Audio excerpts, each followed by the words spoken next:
7, 6, 5, 4, 3, 2, 1. You'll never have the sacred stone. Oh, this you crazy mother.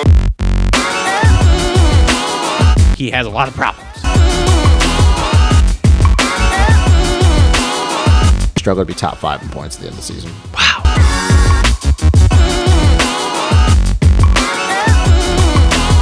You bleach your hair, you're a sellout.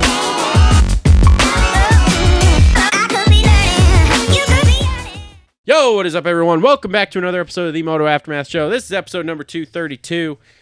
We're recording on Monday, which is super weird. I feel like there's been so much time since the race. I have so much good info. And we're here. We're going to fire this show right off with a banger. We are going to have the one and only Johnny effin' Hopper on here. Boom. Let's get him. Let's call him up here. Johnny was actually at the race. Off the rip. Johnny is from Arizona, in case anybody doesn't know. So this will be good to get a perspective from someone who was actually at the race this weekend, because I have thoughts on it.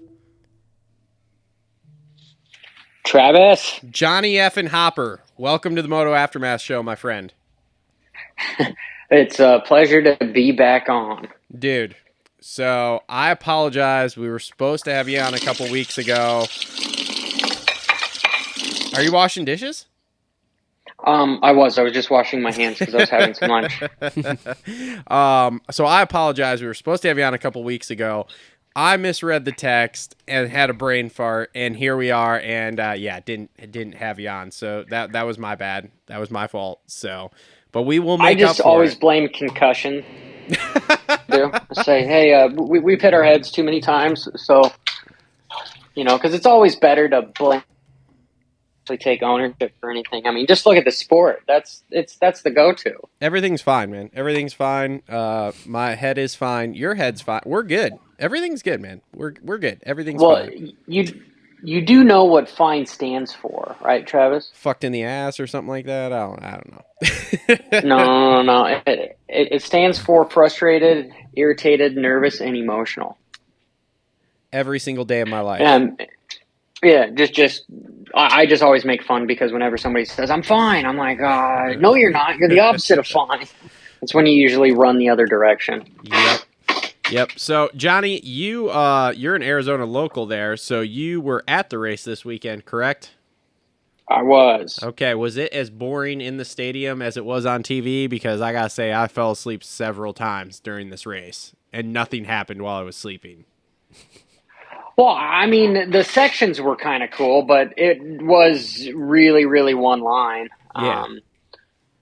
Even the whoops that was supposed to separate some guys, the way they had it mapped out, the hot line was go from one area and drift to the inside. And so you really couldn't stuff anybody anywhere. And then the split lane ended up kind of being a fail because everyone was able to, at least when I was watching practice, a lot of the 250 guys didn't have the oomph to be able to triple on the inside. So they were having to go wide, which made sense because they'd go triple, quad into the corner, which was obviously slower because it was more airtime. And then you were set up basically T-boning a 180-degree corner. But in the main event, everybody was able to, at least all the factory bikes in the 250s and the 450s were able to triple from the inside. So it was literally just follow the leader. And the split lane, in my opinion, man, I saw so many guys go down hard in free practice and even in qualifying because you're taking a small section and then you're cutting it in half by having tough blocks down the middle. And there were so many riders that hit the tough blocks in the middle. And when you're doing a quad or a big triple, the last thing you want to do is have your front wheel hit a tough block. And so, yeah, there's a bunch of riders that ended up. I think Styles Robertson's got hurt. I saw Wageman go down really hard, and then there was a few others.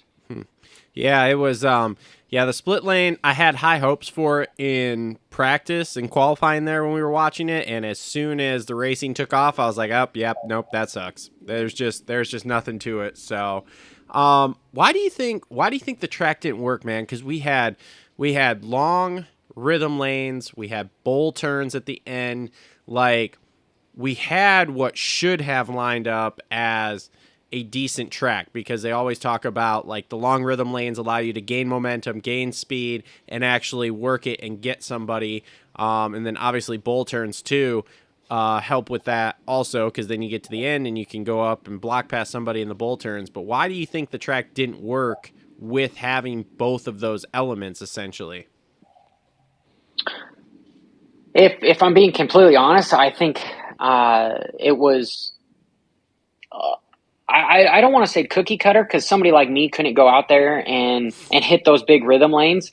But because the dirt is so hard here in Arizona, it's kind of like in Nevada, the Vegas rounds, and even in Colorado and Denver, it becomes so blue grooved. So these guys are able to scrub off of everything, and everyone is able to do that fast line. So it ends up being almost like just a road race straightaway during every section, because these guys aren't having to take different lines with jumping and landing in a different rut, and that rut is taking you somewhere else. It was literally fairly smooth. The track didn't deteriorate near as much as we've seen other tracks do. And honestly, I had real high hopes for free practice and everything, because when I was talking with the riders, a lot of the riders thought that they brought in different dirt, but It wasn't different dirt. It was just the difference between dirt in February versus, dirt in April. Yep. It's a little bit hotter now, and so it was able to keep a little bit more moisture for a little bit longer. But then we saw in the night show, it was just still that hard packed blue groove, a little bit of choppy holes here and there, but that split lane really ruined it with being able to have a good, solid, faster line on the inside. And I get the track designers trying to make the inside a faster line so that riders have to carry more momentum to slow them down by going a little bit further distance on the outside. But it just didn't work out. And then the whole after the whoop section, that was all just incredibly one line. Half the track was just follow the leader, where you couldn't even potentially make a pass because you're on the inside for the finish line. Then there was just a triple to a table, which that was, could you imagine somebody trying to go around somebody on the outside of that table? Oh, no way.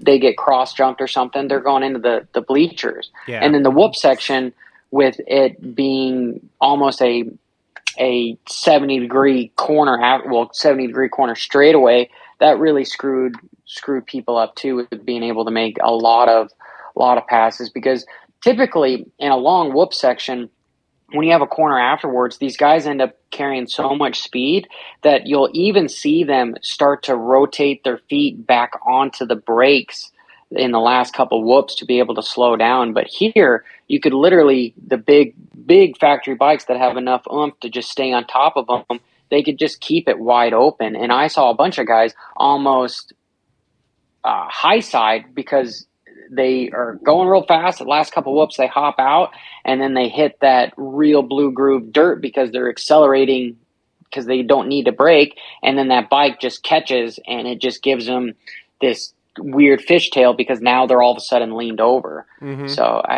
the design of the track is really what made it a bummer. Yeah.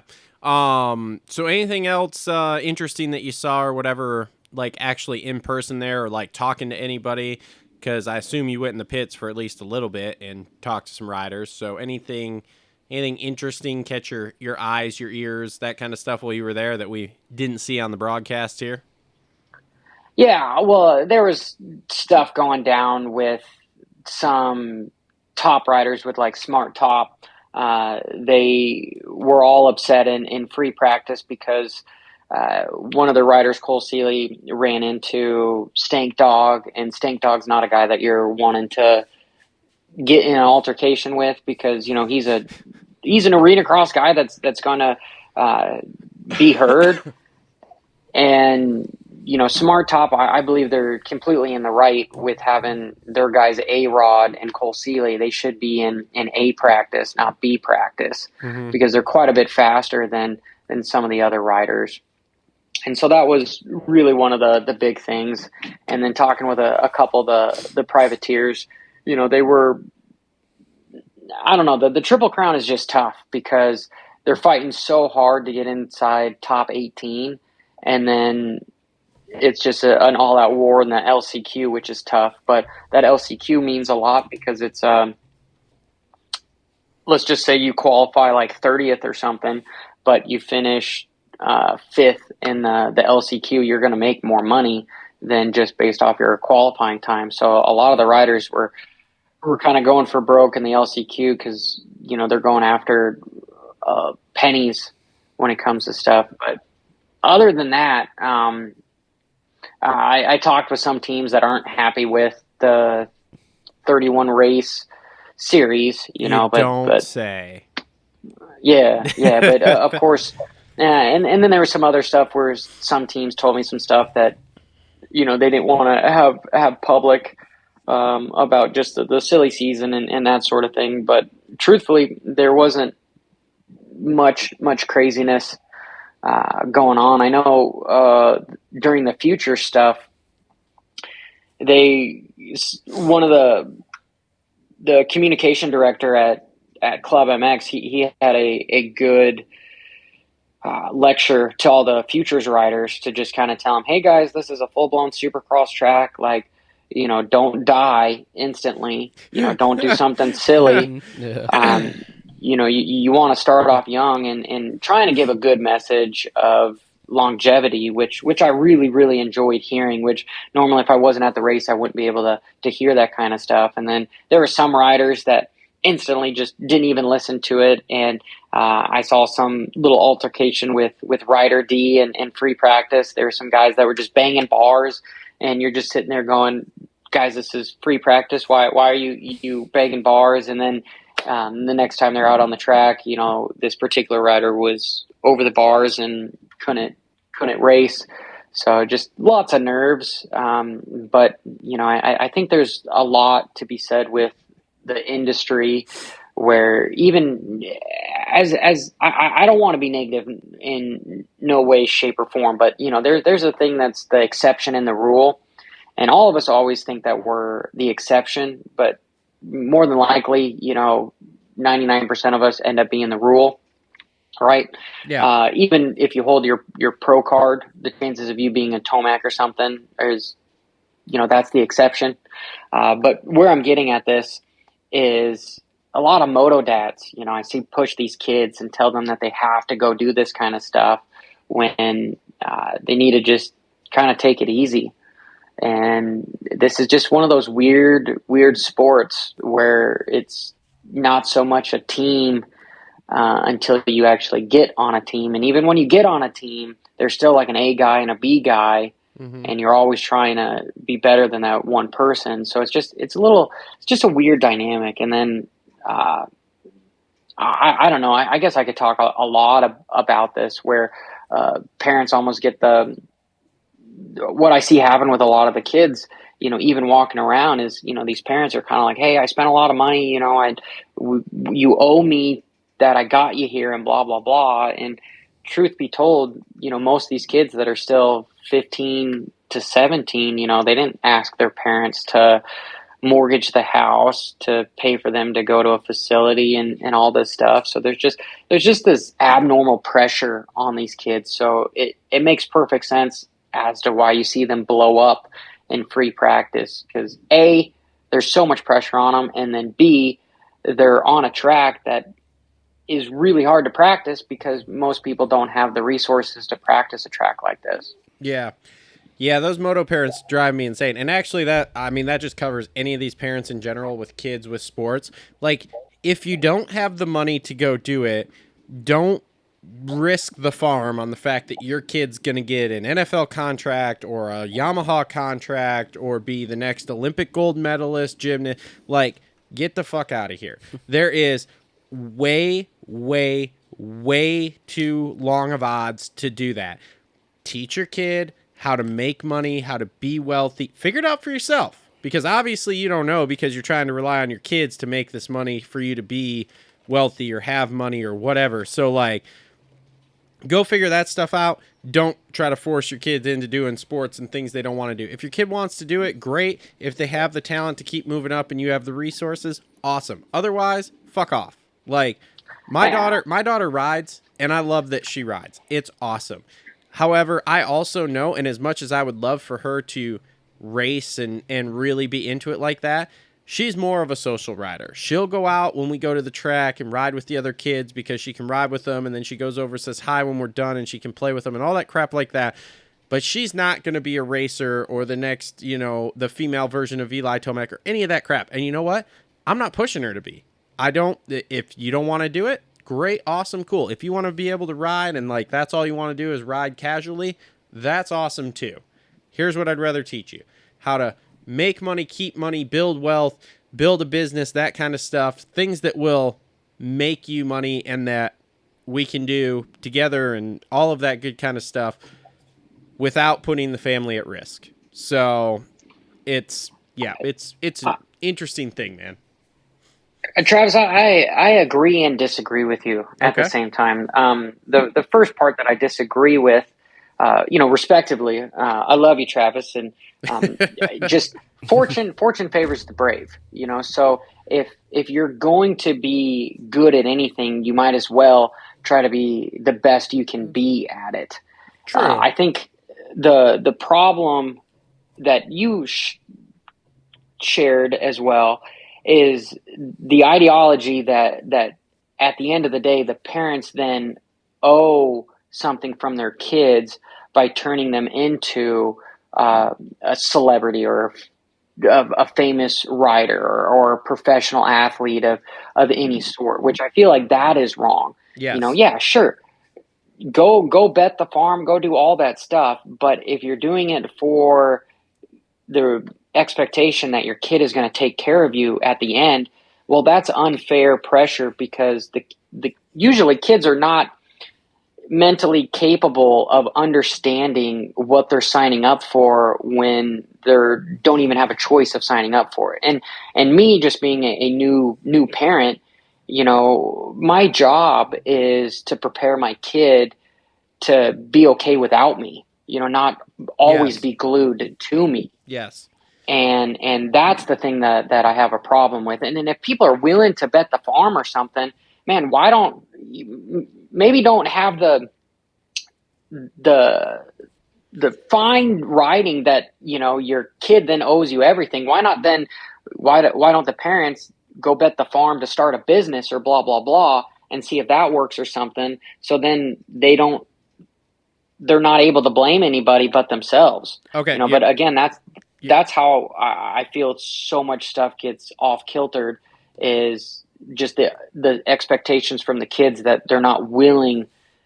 They just don't. Here, I'm just saying too much, but go for it, Travis. No, this is perfect, and I actually wholeheartedly agree with you to the point that I'm going to mold my stance here. Okay, you're absolutely right. If you want to take that chance and bet the farm on your kid doing something like that to make money, totally fine. Please go do it. Okay. But do not do it with the expectation that your kid then owes you something, whether it works or doesn't. Okay, you're betting the farm. You're making that choice. I agree with you with the fortune favors the bold. Okay, I mean we're all doing it. I know you're an entrepreneur who has several different businesses and streams of income and all that kind of stuff, Johnny.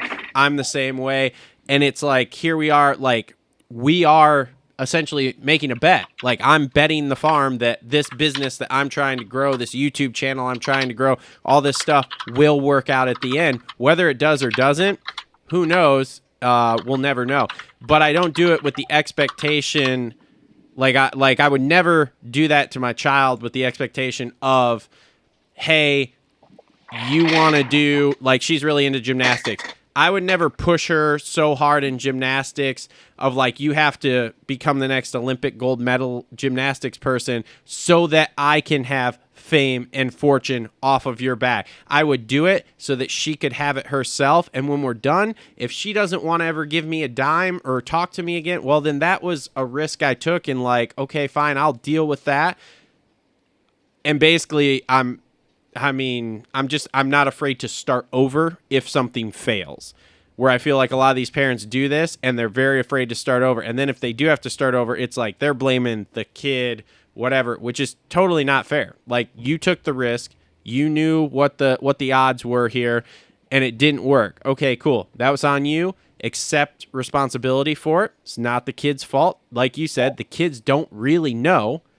And then move on to the next thing and let's go. Let's go rebuild, So, and if it works out, great, cool. Then everybody's happy. And hopefully you have cultured a relationship good enough, unlike, say, like Davey Millsaps, for example, because he's very public that the relationship he has with his parents, Josh Grant's another one, that they got to that point where they were making money and then, like, it exploded because, again, as we're talking about, the parents expected something to be there and it wasn't, and then all sorts of things have happened, and you guys can go look that up. I don't need to comment on all that, but it didn't work out in the end for the relationship between the two of them. So, yeah, I guess I've talked myself in circles here, and nothing even to do with the race. Yeah, so sorry, I got you off onto a whole different tangent. The final thing I will say is, how do you solve the problem then? Because it's education. Yeah. And a lot of parents, there's no information out there that, hey, if my kid gets his pro license, that he's going to be able to sustain himself and me at the same time. But if there's more education out there to be like, oh, actually, literally 8 out of the 10 riders that are on the track are having to come up with money to get to the next race. They are not pocketing enough money. Yep. And if that was more public knowledge to people, well, I think a lot of parents would be like, you know what, maybe we're not going to mortgage this because there's even a less likelihood that it's going to work out at the end. Yep. And I feel the sport and the industry is so embarrassed about how much money is available that they try to hide it. And personally, that's maybe why I'm not as welcome at some stuff, and I'm a little bit painted as somebody that's not for the sport, which is the complete opposite of the narrative that I want to have. It's like I'm an activist for the privateers and for the longevity of the sport. But in order to fix something, you first have to point out what is broken. And then you have to, it's not a matter of how, it's a matter of who. Who do you get involved that has the resources and able to make the solution, right? Yep. And and this just goes into points that we've all covered several times, and it's just like Coach says all the time, like, he has backing to start a team. The funds are there, the people are there. He could go start a team, a pro team today, but he refuses because there's no real way to monetize that team to produce an ROI. And so because of that, he refuses to start a team. And I do think this is something that if we got everyone somewhat on the same page here, and this goes promoters, riders, teams, etc., and said, hey, let's build a foundation where there can be an ROI for everyone. Because even though the sport's small and the sport's niche and all these other things that go along with it, there's still money there. Okay? There's money there. And I mean, obviously we don't know exact figures and everything, but obviously Feld and MX Sports are making money at this stuff. If they weren't, like, you wouldn't be in business after all these years. You just wouldn't continue to put races on. But there's money there. They're making money. How much is it? Who knows? Because everything's so secretive. And like you said, some of these parents, they don't have a real grip. They don't get behind the scenes enough of the sport to figure out how the money ebbs and flows and what the actual ROI on stuff is. All they see is like the Ken Roxons, the Eli Tomacks, and think, man, there's tons of money. They have to be making tons of money. And it's like, as soon as you get outside, say, the top 10, we'll call it, it's like, man, there's really not much money there. Like, there are some of those guys that are making money, but it's very little. And then it drops off to the negatives very quickly. So, I'm with you. It's like, if we had some better some better transparency and some better education in the sport of like, hey, this is where you can make money, this is where the money is, this is where the money isn't, this is how much it's going to cost to do this.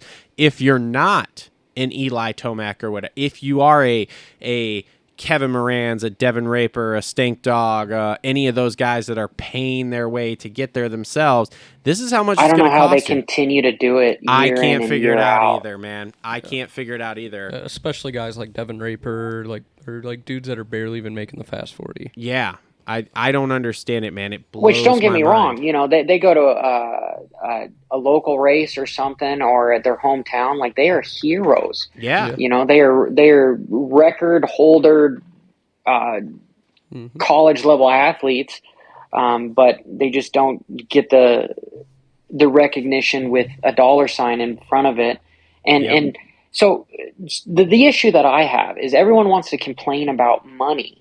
And like typically how a business works is the hardest way is to try to go find more money, go raise more money to make everybody happy, when in reality what you should be looking is, how do we cut costs? How do we make this more affordable to then move it on there? And like dirt bikes are already expensive. You're looking at 10, 12 grand for a decent dirt bike. And then why in the hell do you then need to go have $10,000 suspension added and then $5,000 motor work added and all this stuff to try to be competitive? You know, like that's where the sport is getting out of hand, is they need to cut the costs so that it can be, here's the small little liberal in me, and I hate saying this, but in order to share some of the profits on stuff, is you first have to cut the costs on stuff, cut the level of entry so that more sponsors can come in. And if a team is looking, they're not like, hey, okay, this spot on the truck is $250,000. You know, they could do so much more and have so much. Like, why is it that we don't have outside sponsors in the sport? Why is it that it's everything from VP to Dunlop to Enzo to all the normal sponsors that we know? That's such a niche. You don't have anything, you don't have much outside money, and that's, sorry, I'm kind of going off on a tangent here, but you know, I love hearing myself talk, and sometimes it's hard for me to collect my own thoughts, so I will just shut up. No, I you're agree with fine. that. It's just like it's because everything's so hillbilly. I mean, there's no framework for anything. It's almost like, hey, show up, pay your money, race, and that's it. Like for sponsors, they buy a logo. They don't know where the logo's going. They don't know if it's going on the side of the truck. They don't know where it's going on TV. It's basically just like, hey, give us $250,000 and then we'll do whatever we want with it. I feel like the sponsors need to know where their money is going, and we don't have that right now. So, well, you don't have repeat sponsors. You know, where like I said this on we had a conversation about this on my live show like on Friday. Is shit show, bro. Like Jimmy John's. Where did all example. Jimmy John's, the whole Geico Honda deal, Ram, Chevy, Toyota, a lot of stuff. They just, even the SmartFi stuff, the crypto of Supercross, like all these guys, they don't get a return on their investment. So you know, I didn't think about that till you just said that, but that SmartFi was all over the series last year, and where the hell are they now? Yeah, they're not out of business. No, you know, but there's just no engagement. Well, it's like or they pay their money, they ROI. sponsor 1 year, and then they're just like, yeah, oh, my logo's there, and there. Why is it not where we thought it was going to be? Yeah, that is, yeah, man, that is super.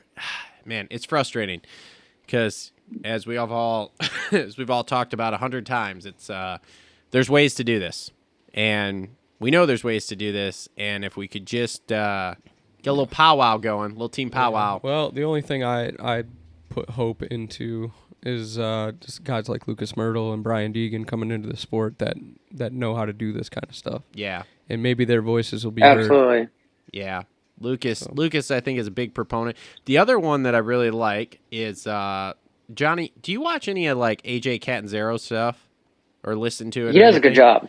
He does a really good job. Dude, I talked to his main camera guy, that cameraman Cam dude in Indy, because they had just put the Daytona vlog out, and I was like, dude, that was super good. Of like, it wasn't. I mean, it's not a vlog. They're essentially doing almost, I want to say, kind of like a mini documentary, but like with a vlog somewhat twist to it. And he told me, he goes, that's exactly what we're going for. Is we're trying to do stuff that doesn't look like it should be on YouTube.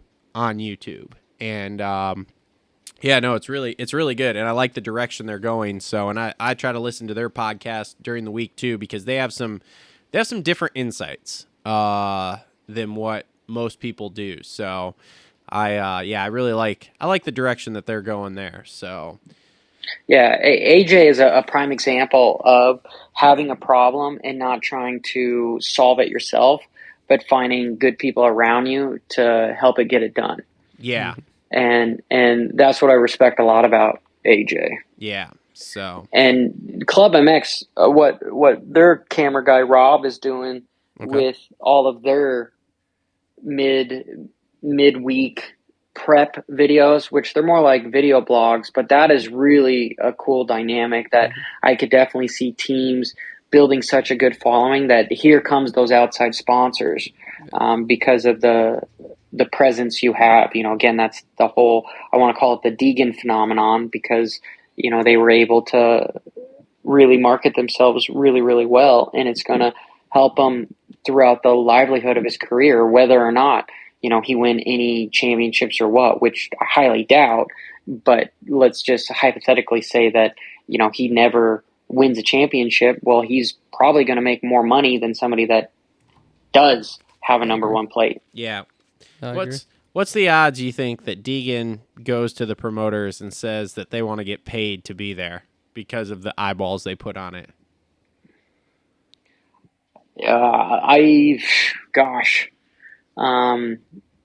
The likelihood of that going, so we're talking like a Conor McGregor type deal where you're going to the promotion and you're like, hey, if you want me in this, we're getting a little bit of this. I don't think that's going to happen. I think the sport is so small. And there are, at least the Deegans, I believe a lot of their content is based around their little boy Hayden. Yeah. And it's part of being on Supercross. So I don't think that they are willing to risk them saying, nope, we're not going to pay you, and so therefore you leave the sport. I don't think they're going to risk that, no. So I would say that the likelihood of that is probably very limited. But do they leave the sport, or do they take the eyeballs to World Supercross? Because that's one thing. I mean, I know we're all going to start talking here about World Supercross struggling, and they don't have the guys and all this kind of crap like that this year, because this year kind of definitely looks like we'll call it a building year for them with the talent. Well, it's like their first full season of like 6 races or so. Yeah. So like in my mind here, we've watched Deegan come up through the ranks. We've watched him with these amateur races, and when you watch the amateur races, they have the live view count, and when his race comes up, that live view count starts spiking. Like it goes. Brian's got those numbers written down somewhere that he can take into a deal and leverage. So I have to believe with Supercross here, especially that especially Brian, being the savvy businessman he is looking at the numbers of, say, the East Coast races when Hayden's there versus the West Coast races, and going, well, look at all these extra eyeballs we're bringing into the races here. Because I will tell you, well, look at the whole Jordan Smith and him thing. Bingo. Look at that. Yeah, and I'll tell you everything's that under a microscope. Doing videos on our small channel where we talk about Deegan, which this clip will get clipped because it's got his name on it, draws in 10 times more views than what I can get with a jet video. I mean, it's not even 10. It's hundreds and hundreds of thousands of multiples compared to what I can even get with a Jet Lawrence verse or whatever. So, like, it is unbelievable how much they move the needle.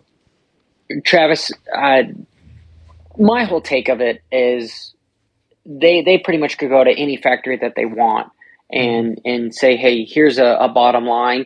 If you're not going to pay it, somebody else will. Yeah. I have no doubt in that. But going to the series and saying you're going to take a lot of the viewership elsewhere, I think that's getting into maybe creating too big of a head that Deegan has that kind of an impact. And maybe he will get to that point. But the deal that Deegan has is essentially in finance, they call it FU money. It's, where you've got such a build of a base to you that if you move somewhere else, you're going to be okay. So you can take stuff to your advantage. And I definitely think he has used this stuff to his advantage. Oh, 100%. And that's why at the beginning of this, I said he's, no matter what, regardless, which I highly doubt will not win a championship, but if he doesn't, he's still going to make more money doing it. And he has the options. So, right, his views give him options to where if he wanted a ride in World Supercross, he would almost get one guaranteed. If he wanted a ride in Factory Honda, it would go to the top of the list. Like his presence gives him options. Yeah. And that's the coolest thing with that. But that also comes with like, I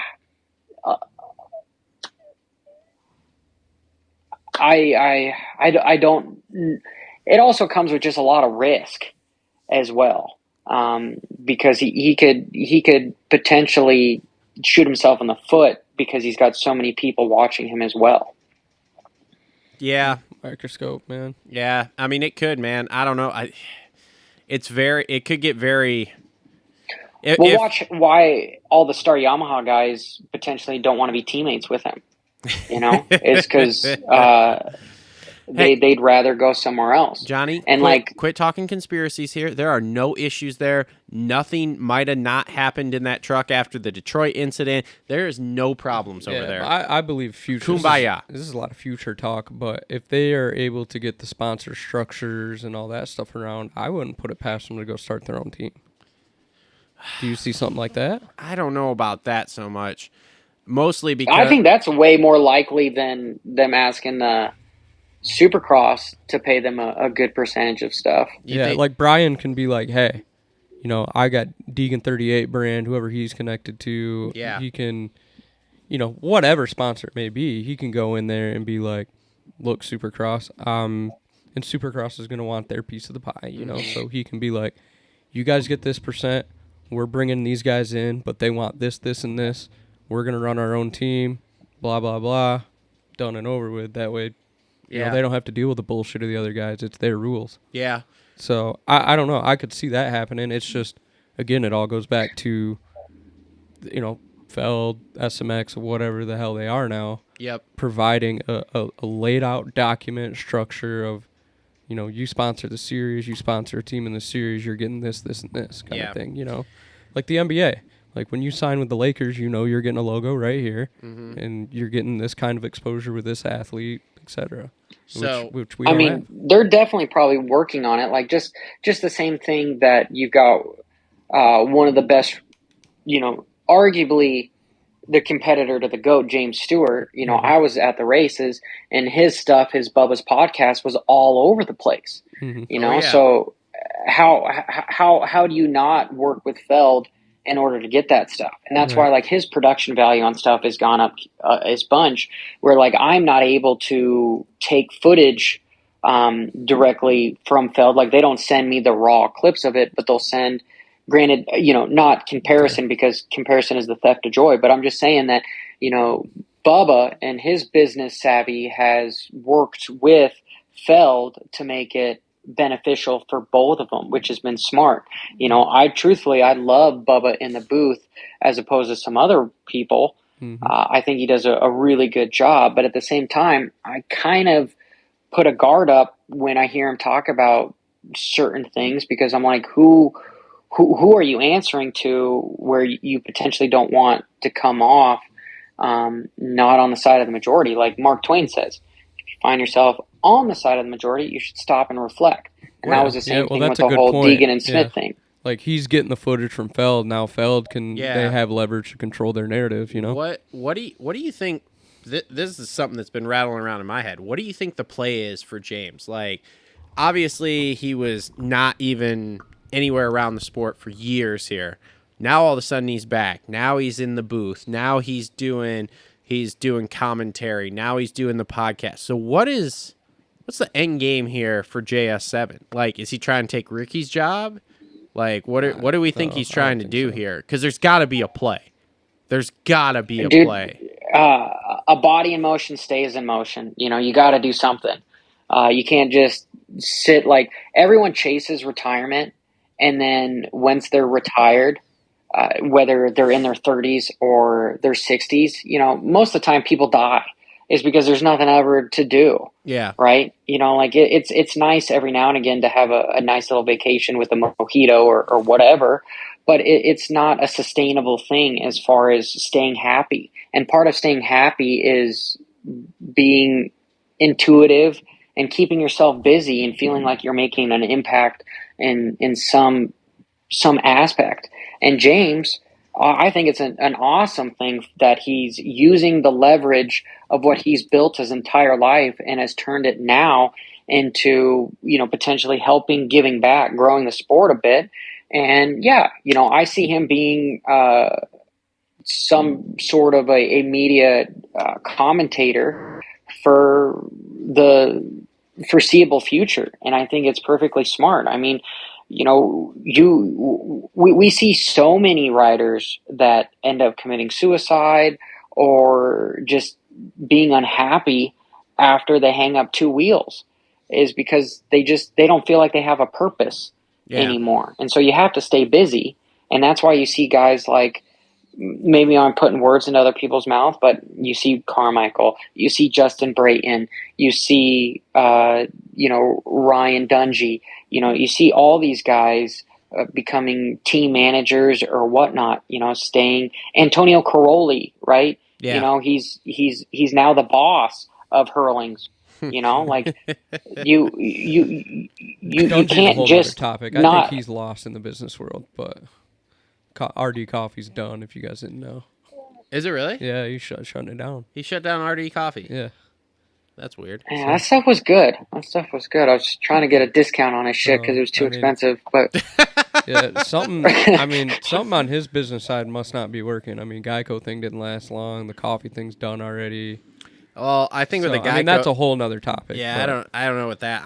I think he had an itch to scratch with the retirement and not really wanting to be done, and I think he. Well, Cole Seeley had a coffee deal, and hey, why is Cole Seeley back now? Yeah. You know, like it's Cole Seeley back racing now. Like they're bored and they don't know what to do. Yeah, that's the long and skinny of it. Yeah. Is you got to stay busy, and it's really hard to feel. You know, like people always think success is determined by like what you have, and you know, almost like what people think of you, and it's the big issue that I have with society is like a true measure of success is not comparing yourself to others, but comparing yourself to your past, you know, and there's a lot of us that feel an emptiness that we're not real. You know, we're not owning up to our potential. We don't have as much as the next guy, you know, we're not keeping up with the Joneses or whatever. And it's such, I almost want to call it like, it's just a lethal injection that you have in society. And I feel like it's a 10X when it comes to riders, is because they really don't have a sense of self after racing. And it's so small that it's just, it's sad. And, you know, that's why I don't know where I'm going with that again, Travis, you guys. I'm going more like philosophical here, but there's a lot of irony into why you see so many guys come out of retirement and they stay around the sport. Yeah. It's because they don't know what else to do. Yep. And they don't have the skill set to go do something else. And so here they are. And if you're fortunate enough to be a Brayton or a Dungey or somebody that has connections to be able to get in, like I was talking to some of the photographers down at the race, and they've completely changed it all up, where they're only allowing like 3 or 4 cameras on track at all times, and they're trying to own everything. So that nobody can really take photos of anything. And so like every team that has like a video blogger or something, they're now not considered a media guy. They're considered like a marketing director, so that they can get around the whole weird rules of not being able to have a camera. And all these guys are not allowed to have cameras on the track. You'll see these guys with $10,000 attachments to their cameras in the stands, which I just think is hilarious. And there's no money to be made there. It's just, the whole sport is, the way it's built is, be happy that you're a part of the sport and don't want anything more. Yeah. I'd be interested to know. I should DM Adam Bailey, and I don't know if you've talked to him ever, Johnny, but I'd be interested to know what their take is on different media outlets per se, with coming to the race and taking videos and taking pictures and different things like that, and like getting people on the floor there. I'd be super interested to know what that whole situation is.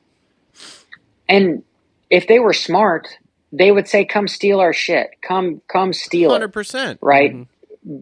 Because this might sound really silly, that I get a lot of sometimes of my inspiration from other YouTubers, people that are more successful from me. And if you look at like one of the biggest ones, Mr. Beast, mm-hmm. and he makes, he's going to be like the first YouTube billionaire. Yeah. And he's also going to be the first person to spend $1 billion as well. Yeah. But, there's a book I read that's called Steal Like an Artist. And it said that originality is just undetected plagiarism, which is exactly it. Somebody has a good idea, then somebody that has more resources steals your idea and then makes it better to what it was. Mm-hmm. But in today's digital economy, yes, I'm calling it a digital economy. We could get into crypto and all this Web3 and blah, blah, blah. There's so much money to be made with monetization that once you steal an idea, it's going to come back to you in some way, shape, or form.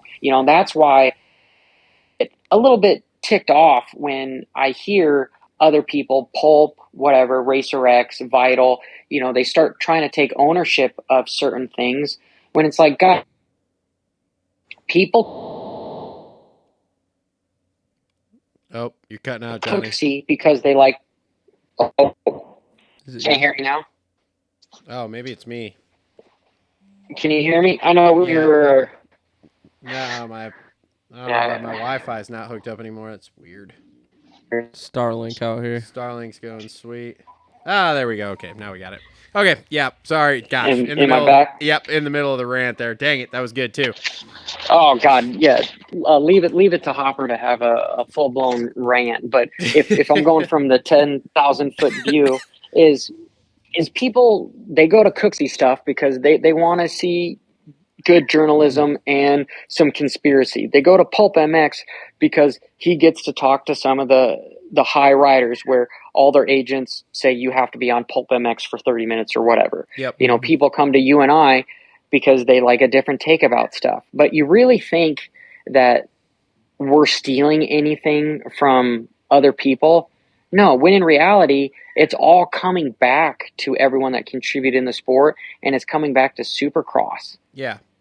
And it's growing everything up. So if Adam Bailey is smart, he's going to say, yeah, go take your GoPro footage, go take all this stuff, just go make a mass compound effect on the whole interweb, and it's going to build World Supercross. Yep, 100%. So, well, Johnny, I said I'd keep you for a half hour. It's been like 45 minutes now because we're awesome at this. So I appreciate you coming on, man. Always a great talk with you. So thank you.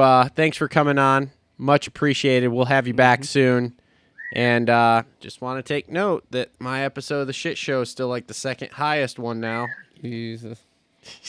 Oh, I didn't even know. So we'll have to have you back on Travis for sure, dude. And I love you, brothers. And thanks for having me on. No problem. Thanks, buddy. Have a good one. Cool. All right, bro. Yeah. Brop. Later, bud. Later. Johnny effing Hopper, everybody. Check him out. YouTube at Johnny Hopper. So I think Johnny Hopper on YouTube, Yeah. way different than that Johnny Hopper. Yeah, I mean he gets a little he's like He's us. a little more amped up on He his gets a own little channel. crazy on his own channel, man. Yes. So yeah, I just want to point out the shit show that I was on. Yeah, you just pointed that out about 5 minutes ago. Yeah, tied for second. There's been some it was the leader for a long time, but there is one other one tied with me and one other one that's beating me, but it doesn't really count because that's the week that Kenny won. So like, is that really a thing? Who knows? So, all right. Johnny Hopper brought to you by our friends because he is a conspiracy theorist in the motorcycle industry like us. Brought to you by our friends at TLR Coatings and the TLR Tinfoil hat segments. So, actually, we're gonna lead right into my Holster Co. reload rant here with kind of what Johnny. We're gonna just continue on with what Johnny was talking about there. The ripping off content. We talked about this last time, and I wrote it down as my rant here.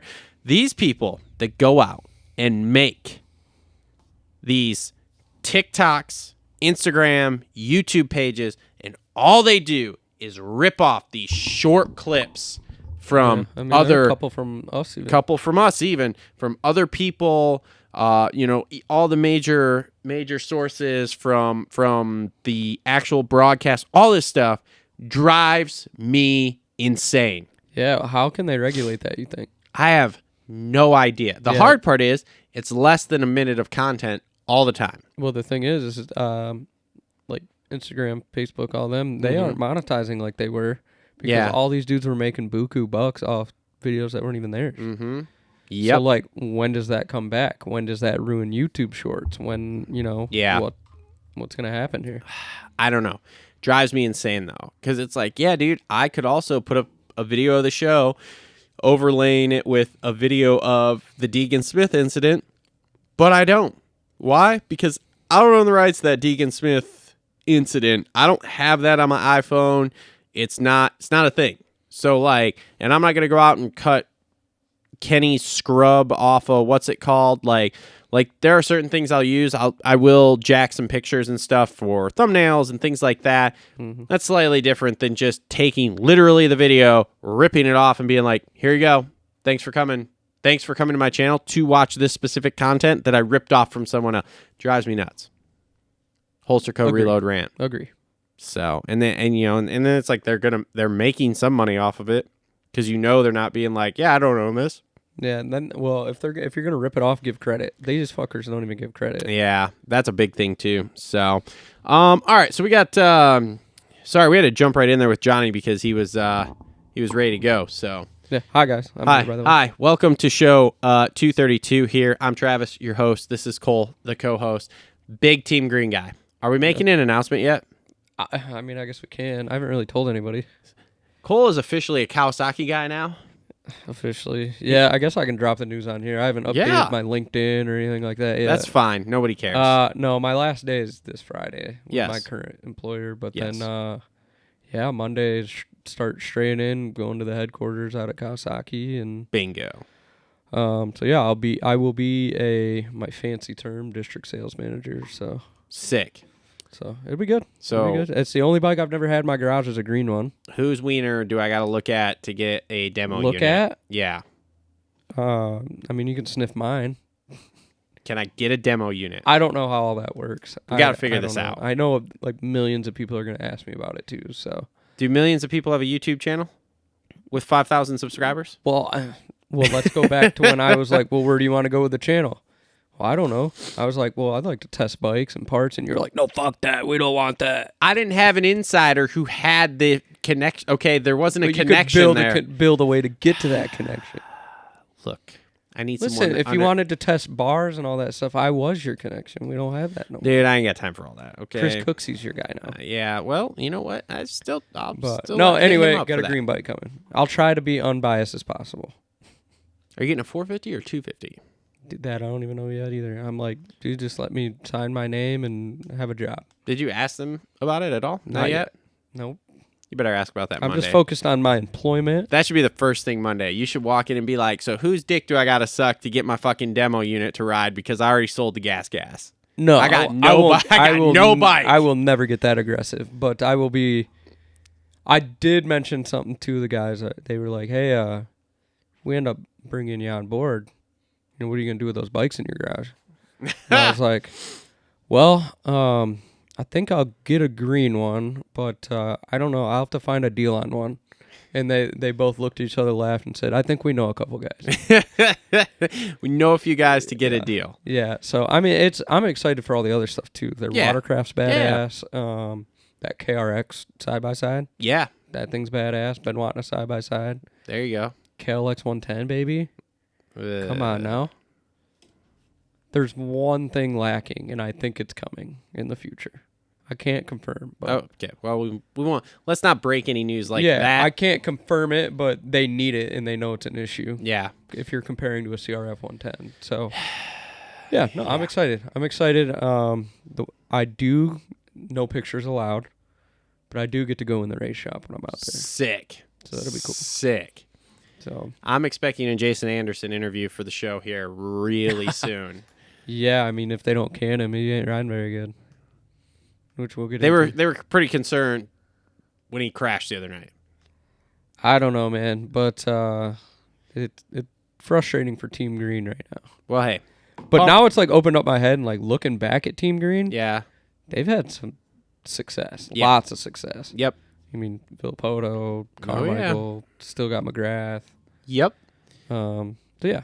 I'll be out there. I'll be out there Monday. I'm pumped for you. Congratulations on the new job here. Thank you. This is exciting. So, and even if I guess we can't get a demo unit here, I'm just gonna come ride your 450 and come ride it, man. Then go buy one at Ziegler. Yeah, I'm probably not going. It would have to really blow my. No offense, but the Kawasaki's I've rode in the past, I've not been fans of. Have you rode them or ridden them? However you want to say it. Ridden, whatever. Those motorcycles that I threw my leg over and went around a dirt surface on, it wasn't. They weren't my favorites. Yeah, I guess we'll see. It's been a while since everybody says I've the ridden new one. ones are really good. They're very balanced, different things like that. I've heard good things. So I'll be interested to ride one.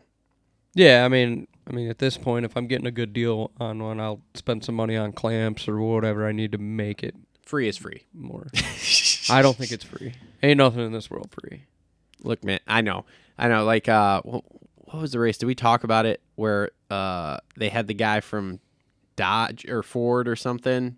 Like the CEO of Ford, was there. and his trainer was a local guy from around here. Yes, and he couldn't get. He drove a Dodge or something, and the guy was like, "Yeah, we give him crap all the time for not driving a Ford." You're the CEO. You're the Pull CEO a Ford, man. Give the guy a Raptor. Come on. Make a deal with him. Like, hey, dude, year 2 of free training. Here's an F-150. Don't even make it. Like, dude, when you're the CEO of a company that big, and I'm not even going to say $50,000 because that's not the cost on that truck for you. Like, dude, you lose that much in the couch cushions at the fucking office every day. Like, get out of here, man. Yeah. Yeah. Your salary's enough to buy that guy 10 trucks, and you wouldn't even know that you were missing that money. So, like, let's just. Dude, you know what I'm going to do, actually? Oh, boy. Here we go. I'm just going to get a Ninja and start stunt riding, bro. Fuck yeah. I'm in on that. Let's do that. I got a whole 636 over there on the shelf to do for a guy, so. For what is it? A 636, or I guess they're ZX6s now is what they call them. They were. It's so weird because they go from ZX6 to 636 back to ZX6. Yeah, and then when they there's got a the other one that's like 636. the H2 something. Oh, yeah, that's stupid. Yeah, that's way too fast. Yeah, like 300 horse. That is called death. That's what I said. It's death. You wouldn't catch me on that. I've rode a Hayabusa before. More power than you need. All right, so we're gonna have Kevin Moranz. Breaking news. Yeah, breaking news. Cole's got a new job with Kawasaki, Team Green. Hence the hat. He bought the hat. I did go buy the hat. I was so excited. I drove down to the local dealer and bought a hat. Oh man. Okay. So Kev's gonna come on here about 5:30. So we got about 20 minutes or so. Luckily the race wasn't super exciting here. So let's bust through this 450 class here at least before we get Kev on. So 450 race recap brought to you by our friends at Gutter Works. Josh and Kayla, great people over there. Gutter Works gutters, always well hung like Justin Barsha. I was over there riding Saturday. Oh, at the Librettos and they there? said they were listening to the show, thought it was funny. Good. They liked the slogan. Good. They enjoy it. Perfect. So yeah, we'll stay hung. We'll stay well hung, just like Justin Barsha there. All right, so do you want to start with the champion or do you want to start with the winner? Because there's two options here. I mean, the champion is the winner. No. Oh, the Triple Crown The Triple Crown Championship that nobody knew about? that no one knows about. No, we'll get to him. Okay. All right. So Eli Tomac goes 1-2-1, gets the win. Whew. It was typical Tomac in Arizona there. He was flying. Great starts. That was a statement ride, I think. I think he that was a big one for him. Came out with that red plate and put it down. He seems to be 7 the only points one now. the red plate is not heavy for. Dude, So, how about the chrome red? yeah, that was pretty I cool. like that. Cool touch. That was pretty cool. Cowboys had chrome on their graphics too. Oh, yeah? I was paying a little more attention to those guys. But man. yeah, Eli in Arizona, like that's what you're gonna get. He's just historically good there. He's good at going on a fast track like that. Yep. Dude starts from the outside. He must have been confident being outside the box like that. Must be, because, yeah, I thought that was interesting of him lining up outside every single time, but Dude he pulled did. the practice holy from out there. Yep. And then I said FFL. Kev tried lock to it T-bone in. him in that third main. Kev is getting a lot of heat for that. We will talk about that. Yes. In fact, we're going to talk about that with Kev when that comes up. So All right, I will let you ask the hard questions. I will make that happen here. Anyway, statement ride there. Yeah. Got out front, did what he had to do. Wins another Triple Crown. And now he's the lone red plate Now he's holder the by lone 7 points. Now he's lone second all-time wins. Yep. That's also very impressive. So Yep. All right, second place. Sexton goes 4-1-3 for second overall. He is your Triple Crown champion. Breaking news. Here's the question. Did Why they the mention fuck- that on the broadcast at all? No, they didn't. And in fact, I heard in the stadium that Dan Hubbard was like, yeah, your Triple Crown, whatever champion. Like, I heard it was super awkward. So it's like, if you're going to do this, because, okay, the first year they did it, and Tomac was like, super, sick. like, oh, all right, great. Yeah, all right, champion. My question is, we know you're going to do this. So if you're going to do it, why do you not promote it more? Why do you not say, like, literally, I guess use the tagline, for lack of a better term right now, a series within a series, the Triple Crown champion. Oh, and guess what? He probably did not make a bonus off it. I will tell you what. So here's where I'm going to get to with that. They probably don't make a big deal out of it because the teams don't want them to make a big deal because then that's in contract negotiations there. Correct. That was what was on my head. Yeah. So, but ironic that Sexton wins that title.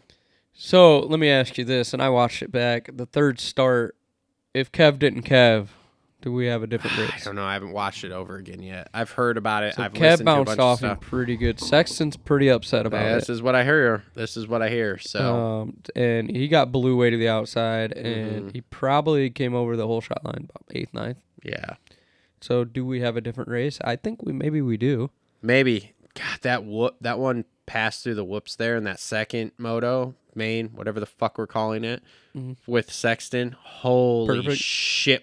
Did you not see that? Do you not remember around that? the outside of somebody? Yeah, when he went Yeah. around Tomac, Yeah, which yeah, I yeah. believe was after he stalled it, and then Tomac passed him, and then dude, I mean, he was half a second faster Yeah, in the yeah. whoops there. It was nuts. Yeah, and then here we are. We're like, oh, when's he gonna tuck the front wheel? What's gonna Yeah. happen? But Which didn't. We just had a little stall, and then we went. I mean, he can't do it. He can't do a race without it's almost an like issue. he needs to start third, and we can Yeah. work his way through. Yeah, So, I don't know. but either way, I He- think Sexton should take it He put a few points on Coop. after the couple rounds he's had. Mm-hmm. Coop did give Sexton a little attitude in the practice start. I don't know if you've seen that. I don't think I did. Practice start, he saw Sexton on the outside. Webb took a hard right. Just hard right turn. Yeah. So, mind games there. No, Yeah. it's probably a feather in Sexton's cap. Like, haha. You know. So Should have. Well, I guess Coop wasn't anywhere around him. I was like, should turn around and gave him the guns. yeah. All right. Justin Barsha goes 3.62 for third. Contract year. He's got it. 2-year. So he did sign, Signed. and then podium the week after. 2-year. Yeah. Well, which that's is a good impressive. sign. Yeah.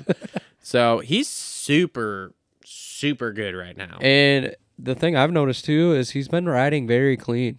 Yes. That's super weird too. Which is also weird, but I don't know if he finally realized, like, hey, I can pass these guys clean and get away, or yeah. maybe the bullshit wasn't worth it no more, or Yep. or they said, we'll sign you 2 more years if you quit taking people out. I don't know. I don't know either, man. So what's that mean? Two 450s and 1 250 guys, what I've heard. I'm not sure. I haven't heard anything like that. Also, Another weird one, silly season. Do you hear Ducati?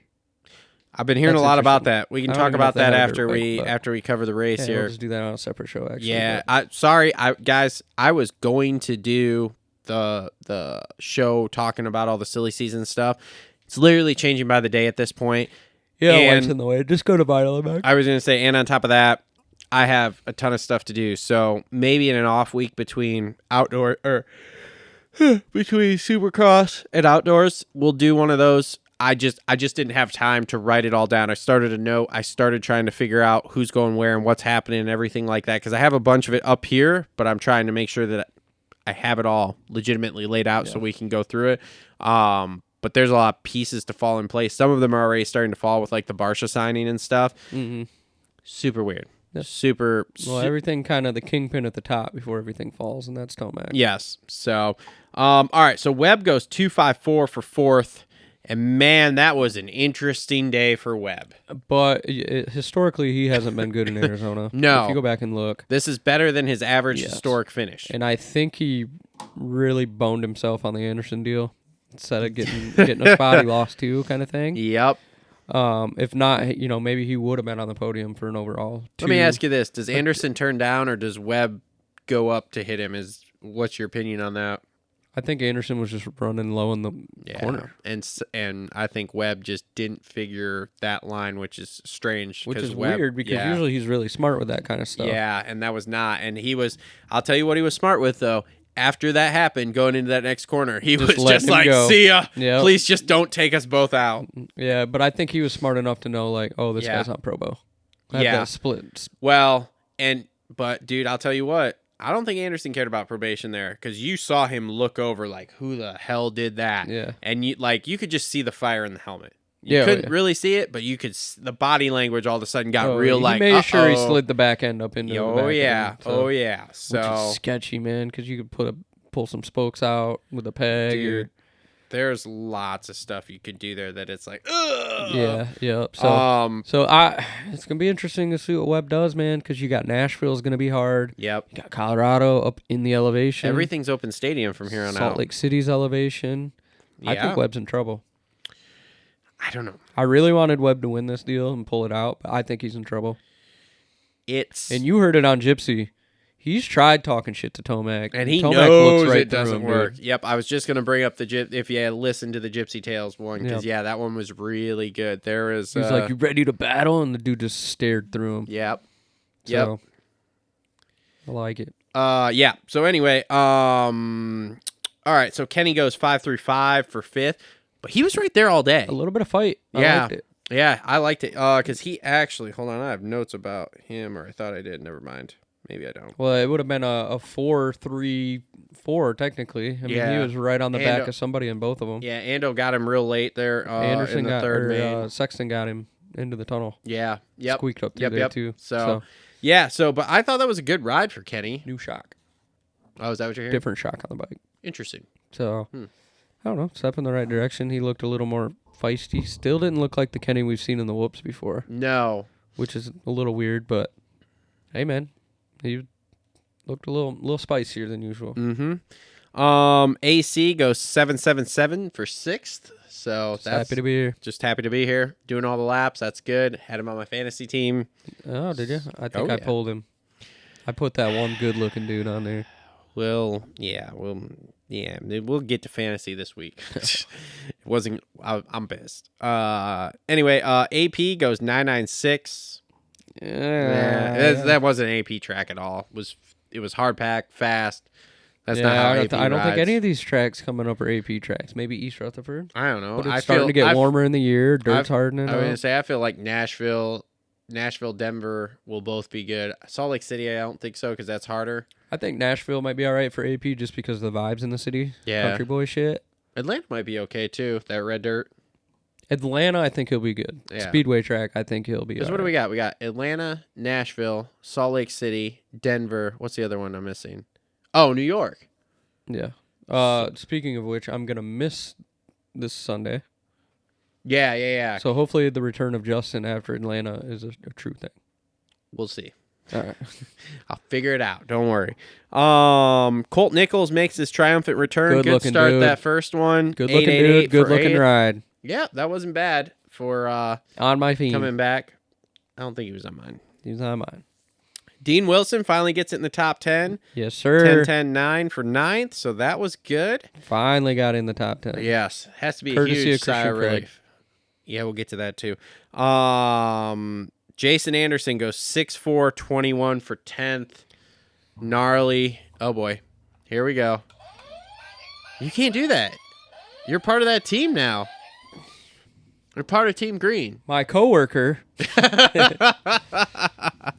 Both our checks say Kawasaki Racing. Jason, my coworker here. I don't know, man. I don't see him there next year. I think he's looking for anything he can do to get out. I bet he takes a year off. I'm telling you, he takes a year off, comes back for Triumph in 2025, and boom, we're on it, baby. I don't know, man, but we all picked him for a title, and this isn't the guy we saw last year. Nope, not at all. And it just reminds me so much of his Husky days when he was going to defend the championship and just Yeah. kind of like, I'm just going to suck, so I don't have expectation kind of. Mm-hmm. I don't know, man. It's weird, and excuse me. I don't know, man. I don't like watching it. Yeah, it was weird. It was really weird in this one because And this is weeding his it in the kind of whoops. track, huh? And weeding it in the whoop. Yeah, that was weird too. But then again, Craig also crashed in the whoops, so like Oh, that's the bike. we'll get to that. Chiz, Back. big qualifying guy, 2 weeks off. big qualifying 52 guy. points on my team. Oh man, I didn't have him. 14, 12, 10 for 11th, qualified 10th. Like, realistically. Killing the game. But I was thinking about this last night. I know he's been struggling with injuries and the bike and stuff like that. 2 weeks off. Maybe he got his shit together. Yeah, But seeing him qualifying he had there- another kid too, by the way. Did he? Yeah, So seeing him qualify that well and seeing him ride that well, I got to thinking, I'm like, this is where he should be. yeah, I mean, he is clearly better than who got behind him, Harlan and Bloss and yep. all the guys finishing behind him. Historically, he's been better than all those guys. Like, this is Yeah, this is exactly this is where who he should be. is. Yeah. So Justin Hill, 13, 13, 12 for 12th. he had a practice crash. Yep. So Shane Sins, 15, 11, 16 for also 13th. on my fantasy team. Me too. I did have him. Yep. Benny goes 11, 22, 11 for 14th. I mean, good for him. He keeps finishing races. Yep. Because So- he had a crash in that second one too. Did he? Yeah. I think it was a pretty good one. I mean, good but for can't- Benny. Like, I've shit on him pretty hard. But I'm glad to see I think him. we all have because there's a lot of potential there that just doesn't get found. Yeah, and I remember, like I said, watching him at Loretta's. I think Yeah. I've said it before, and that was amazing watching him there. And it's like, dude, this guy's gonna be good. He's tall, smooth, and yeah, for whatever reason, he hasn't been able to pull it together. So Nope. Josh Hill goes 18, 14, 13 for 15. out of the LCQ again. Out of the LCQ again. Freddie Noren, 17, 15, 14 for 16th. So that's not bad for Freddie. Grant Harlan, 12, 20, 15. He had a crash too. Yeah. For 17th. Cole Seeley. Tired. This isn't going well. It looked better, Better. But better. but that third main was not good. What was it? What were the results? 16, 17, 20 for 18th. Yeah, he was smoked in that last one. Like, the fitness is not there. Yeah. We'll see if the World Supercross rounds don't go well. It might be time just to hang it up, bro. Like hang up the professional racing like this because let's face it, he went and did World Supercross last year. If that didn't go well, he's now doing a couple of rounds here to kind of tune up for World Supercross. They're not going well. I don't think he realized what it's gonna take to get back to where he was. I don't think so either. So he probably hasn't been doing a whole lot of fitnessing since he retired. And when you stop, it's a lot to get back there. Yeah, that, and I just think, you think about it, he was, from the 250 class, carried it into forward 50, never really had much time off either. And I feel like he thought he could go back and be on natural talent. Yeah. He was natural talent, but he had a solid base. Yep. So if he gave up a little bit, he still had a base, whereas now he's coming in trying to rely on talent with no base. Yep. So. Yep. All right. Kevin Moranz goes 19, 18, 17. That's pretty good. For 19th. A-Rod on a 450. He was going to be better. He was better. Kind of. 21, 16, 18 for 20th. I mean, he made a 450. He's in the 450, man. That's his first one. Yeah. Good for him. Yeah. I mean, whatever. So, Josh Cartwright goes 20, 19, 19 for 21st. And Justin Starling rounds it out with 22, 21 DNS. Struggling. And it's injuries, man. Sucks. Because he's definitely not a 22nd place guy. But Kev got him in the points now? I assume so. That's who he's battling with, right? No, he's got like 3 other dudes he's battling with. I think he's battling with Harlan, and I don't know who else. It was Starling, so he's... Yeah. Starling was in the picture at one time, but kind of... Yeah, no, Starling's not anywhere close now. Probably slowly working his way out of there, but... Yep. So, all right, and that has been anything else. Oh, so Craig has a huge crash in practice there. Big get off. Dislocated hip, dislocated elbow, and his elbow is also broken, and he's got to have surgery as soon as the swelling goes down. So fucking rough, dude. Husky ain't had a good record lately. All that stuff we talked about, that bike, and then this happens, and yeah, he hasn't been trusting that bike, and he's always trusted a bike through the whoops. Yeah. And then this happens. Yeah. I don't know, man. That wasn't push that twice. Yeah, because this is not.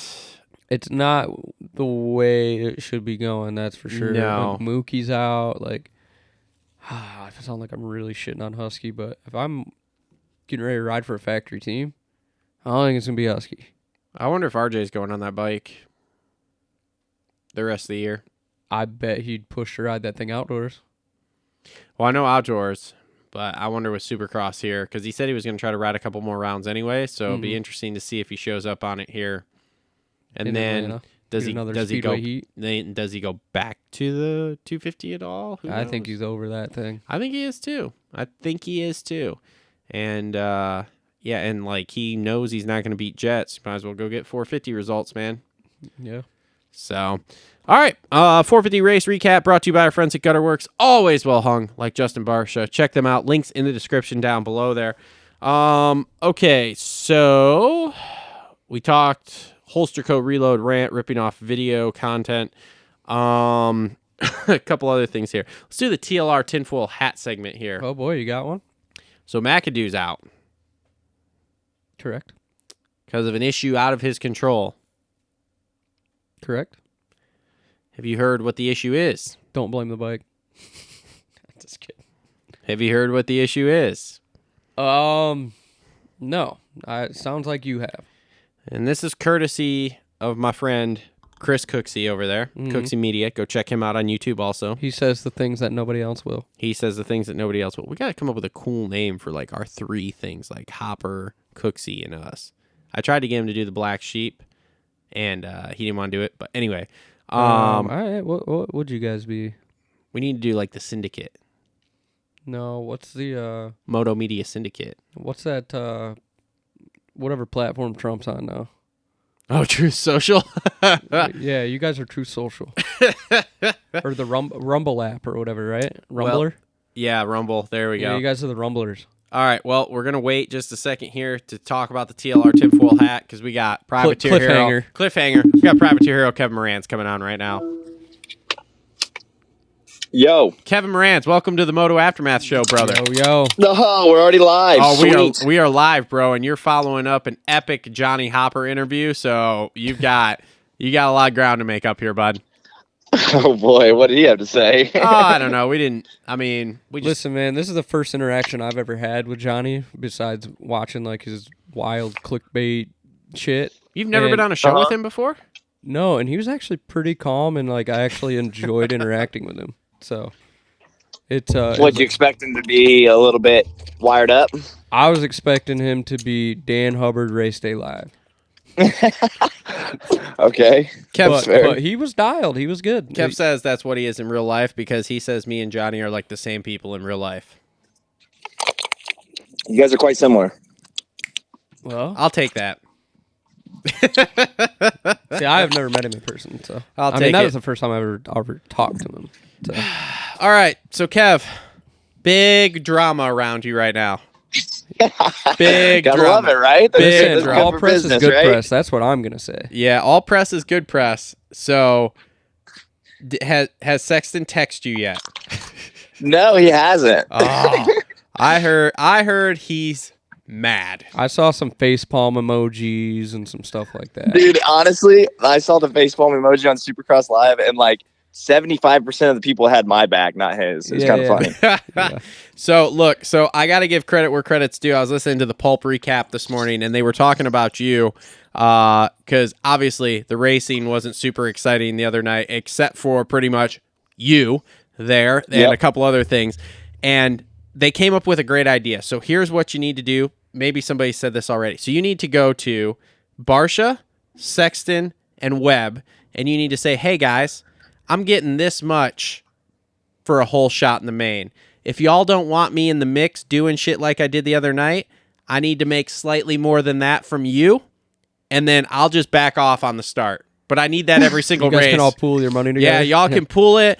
Y'all can pay me like 2 G's each. Boom, I make my money, and I won't be in that first corner with y'all doing shit can like be what a- happened the other night. You can be a lobbyist. Yeah, and just tell them, be like, hey, I think I can get every single hole shot from here on out, so I'm going in there unless y'all want to pay my bonus to not go in there, and that's what I think then you're you gonna do. get then you're gonna get Webb be like, hey, I'll give you a couple extra G's just to make sure you go right into Tomac. Well, see that? Hey, that's fine too. Whatever it takes, bro. Whatever No, it takes. I'm Money's not playing. money. I'm not playing that game. It- That it's- is funny though. It's funny you bring up Webb because I know you guys have had your incidents and stuff, which are just, just him fired up in a race setting. He's Yeah. probably cool outside of that. But he did have he had some pretty good things to say on that Gypsy pod about Kev. Yeah, he did. Yeah, that's right. So obviously you've listened to that and heard that or been told about it. Yeah. Yeah, somebody sent it to me, and I even told him during track walk this week. I was like, "Hey, yo, thanks for the shout out on Gypsy Tales." Yeah. Is he pretty cool on He track laughed. walk before he turned Yeah, into I an mean, asshole? dude, I think he's a cool guy until obviously, like, it's just like me. Like, I tell people that come and watch me on race days and whatnot, I'm like, dude, I'm sorry if I seem like kind of a dick on race days. Just like Mhm. your mood changes. Yeah. So until like his helmet comes on, like, yeah, he's not.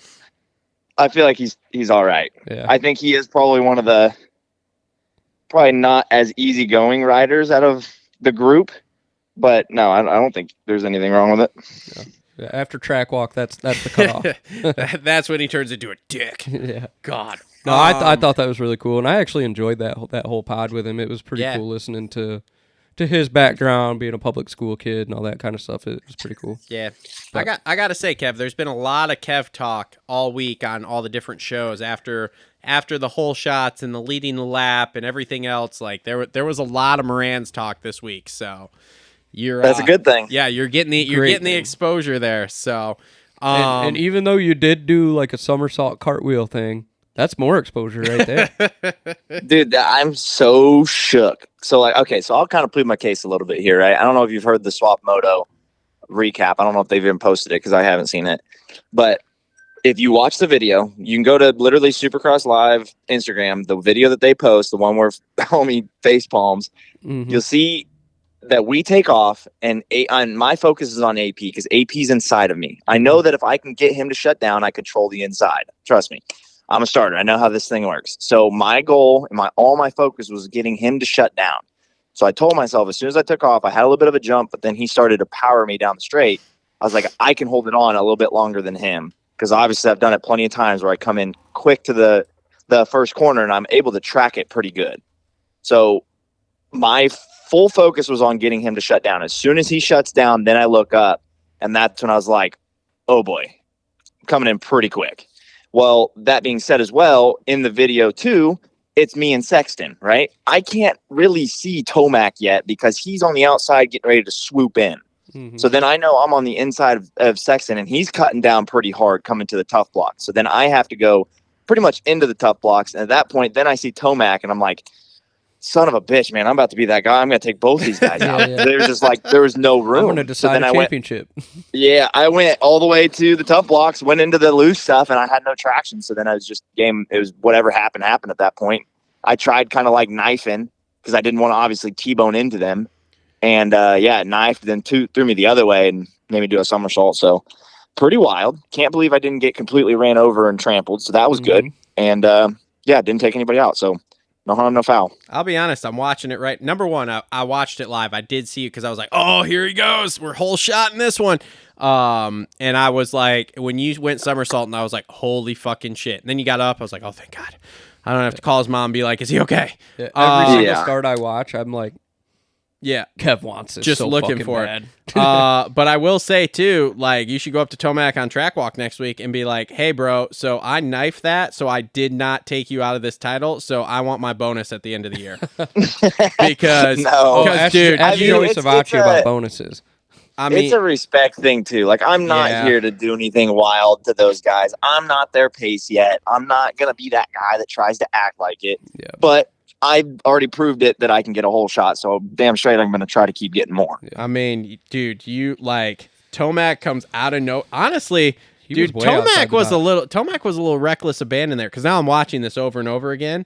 He comes to the inside with a reckless abandon because he saws off Sexton's front wheel too. Like they can exactly like I don't even know watching this now that Sexton should be pissed at you because Tomac hits Sexton's front wheel and then takes you out. So like, you know what? I'm gonna lay Sexton's bad start on Tomac and not you. Because, well, I mean, I definitely was on the inside and gave him a bump. But at the same time, just like I think Hunter said it perfectly. Hunter Lawrence. He's like, dude, we're making decisions in a millisecond. Yeah. And then the difference between that is he was talking between two different riders, right? Yeah. So that's 1v1. So I've got 20 more variables in that one corner because we're all in that corner together. And we're going about twice as fast as you're ever going on a supercross track. 85 miles an hour. Yep. So like, there's so much can happen, and like, dude, like it is what it is. Are you sore or anything, or are you? Yeah, dude, I was like, I honestly was not hurt at all from the crash. That's wild. I was just regularly sore from like racing sore, so I was pretty shook. That's wild because you definitely bounce your hip off the ground. Like I do that, dude. I'm not walking right for at least 3 days right now at my age. Like it dude, I got situation. Up. When I got up and like I saw that I was the only one that went down, so I was like, whew, thank goodness. And then I didn't get hit. Like I grabbed my bike, I got back on the bike pretty quick, gave a little fist pump to the crowd because it was like, whoa, and then went back right to work, dude. I had like 2 passes by the first lap. That's awesome, man. Yeah. So how was the track there? Because it was, I'm not gonna lie, that race was so boring watching it. It was crazy to me how different the track went all day. Like there was a lot of moisture, and then there was just it just got blue grooved. Shit. Yep. Yeah, it wasn't too bad. I mean, I actually kind of like enjoyed the track, like the layout, but yeah, like very tough to pass. Pretty not one lined. Obviously, they had an option section, but you know there was kind of a main line, I guess. Yeah. So it was a little bit tough, but I enjoyed it. That left side, like on that option section, if you could go to the left side and carry your momentum around that right-hander back to the start straight, like that was the preferred line all day. Yeah. Instead of just shooting up the middle. Yep. But, hey, I was going to ask you, Kev, on the start, when you're looking at gate pick, is being on the outside and swooping around like Tomac was, is that even a thought in your head, or are you always no, guy? It's always a pretty good thought in my head. Chris likes to tell me that I can't do anything from the outside, which I don't think is true. You can. Yeah, so, I mean, I did take the inside line just because it was a little bit easier. Mm-hmm. For who I'm next to and how straight the line is. The bumps don't necessarily like scare me. Mm-hmm. If you have to hop over a couple bumps, but it's just how straight you can drive. Because if it goes side to side, that's when you get off balance, and that's when you can't drive. Yeah. Now, who do you stay away from? If there's 2 gates, who do you avoid? Nobody, because I know I can outstart anybody on the line if I get the way, like, yeah, dude, I know what I'm capable of, and I'm plenty confident. Like, if I had a clean line every time, dude, I would be so, like, stoked. But I have usually the worst line compared to who's next to me, but it still doesn't scare me because, like, I don't know what it is, dude, but I'm just so good at, like, the first 3 feet from the start. And I think you deserve a ton more credit because you're not dealing with, like, you're relying solely on yourself to figure out where the RPM is to get off the grate. Like, there's no electronics involved, none of that bullshit. It's 100% you. So, yeah. Now, do you have a grate down at your house where you? Yeah, we did, but I mean, I don't practice starts. It's kind of what's funny too. I literally did 2 starts before the season. And that's it. Another interesting fact. Yeah, like, what the fuck? Hey, just get on the line. I'm gonna get to that corner first. That's 95% of it. So no, that's kind of mind blowing to think about. I would think like you spend a lot of time just kind of figuring out that right RPM range and doing it yourself. But no, because I do 1 start. Like I like to think I'm gonna go practice starts. Absolutely kill it the first start, and I'm like, okay, I'm good. I'm done. Sick. Simple as that. Sick. Yeah. So, how was the off week, man? It was good. I think I needed it. Got to go back home for a little bit, which was nice, but just the constant grind, emails, organizing, all the fun stuff. Yep. 100%. Now you're back in Florida for the rest of the season, or are you staying at home the rest of the year? I'm actually in California right now. I flew out here, and then I fly back to Florida tomorrow, and then we're off to Atlanta on Thursday. Where are you in California for? I came up here to one, I'm gonna be going on the Gypsy Tale podcast tonight. Hell yeah. But then so that was kind of one of the main reasons, and then I came out here and I actually just got out of an appointment with Navarro chiropractor. Got a little tune-up. Cool. Hell yeah. Look forward to hearing about that. That's probably cool. You just literally go to like an office, right? And you just connect. Pretty much, yeah. That'd be kind of cool to hear about that. Make sure you tell him I said what's up, because I do talk to him a little bit. So Really? Yeah. Oh yeah. Me and him DM back and forth. So yeah, we were gonna try to get him out to Bucks. Yeah, we're gonna try to get him out to Bucks here if he's here in the fall in the States. So nice. Yeah. So tell him I said what's up. He'll know the Moto Aftermath Show. I never listen to one, but he'll know. He probably doesn't. Yeah, he doesn't listen for sure, but he'll know. He'll know who you're talking about. Yeah. So, he'll know about all those reels that are just over and over again and the same thing. Yeah. Exactly. So, dude, that's dude. Oh, okay. That's funny. I like to bust Travis's balls about. Look, that. man. So it was working really well because I could schedule them, and then my app decided for like 4 or 5 days, like, hey, you can't schedule anything. Fuck you. And so, like, I don't know if you've ever tried to sort through 100 fucking reels and decide, hey, I'm gonna do this one, and then I'm gonna skip over here and do this one, and then I'm gonna skip back here. Like, it doesn't fucking work. Okay. Yeah, I feel that. Hard to keep track of all that. Kev knows. Kev is a media mogul like myself, okay? I know, but I would not post the ones of Raper. I would post Roxon. I would post Kev. Yeah. Honestly, it's funny because like half the ones he posts to me is like a slow lapper. I'm like, bruh. Dude, look, you guys are with on the facepalm emoji. Here's what happens, okay? I only get to go to a certain amount of races, and you guys are only on the track for 10 minutes, okay? Which means I'm only going to see you for a maximum of 10 laps and trying to decide if you're fast lap. And then, like, if you're around someone, say like a Barsha or something, which obviously we're talking about gets a ton of views or whatever, like, if you're around them, like, I'm going to get Barsha's fast lap, and then you're going to come around the next time, and I'm going to be like, oh, hey, oh, fuck, it's a slow lap. And, like, I went through and deleted a lot of videos. But you know what? Fuck it. I'm going to post it anyway. Who cares? They're all getting views.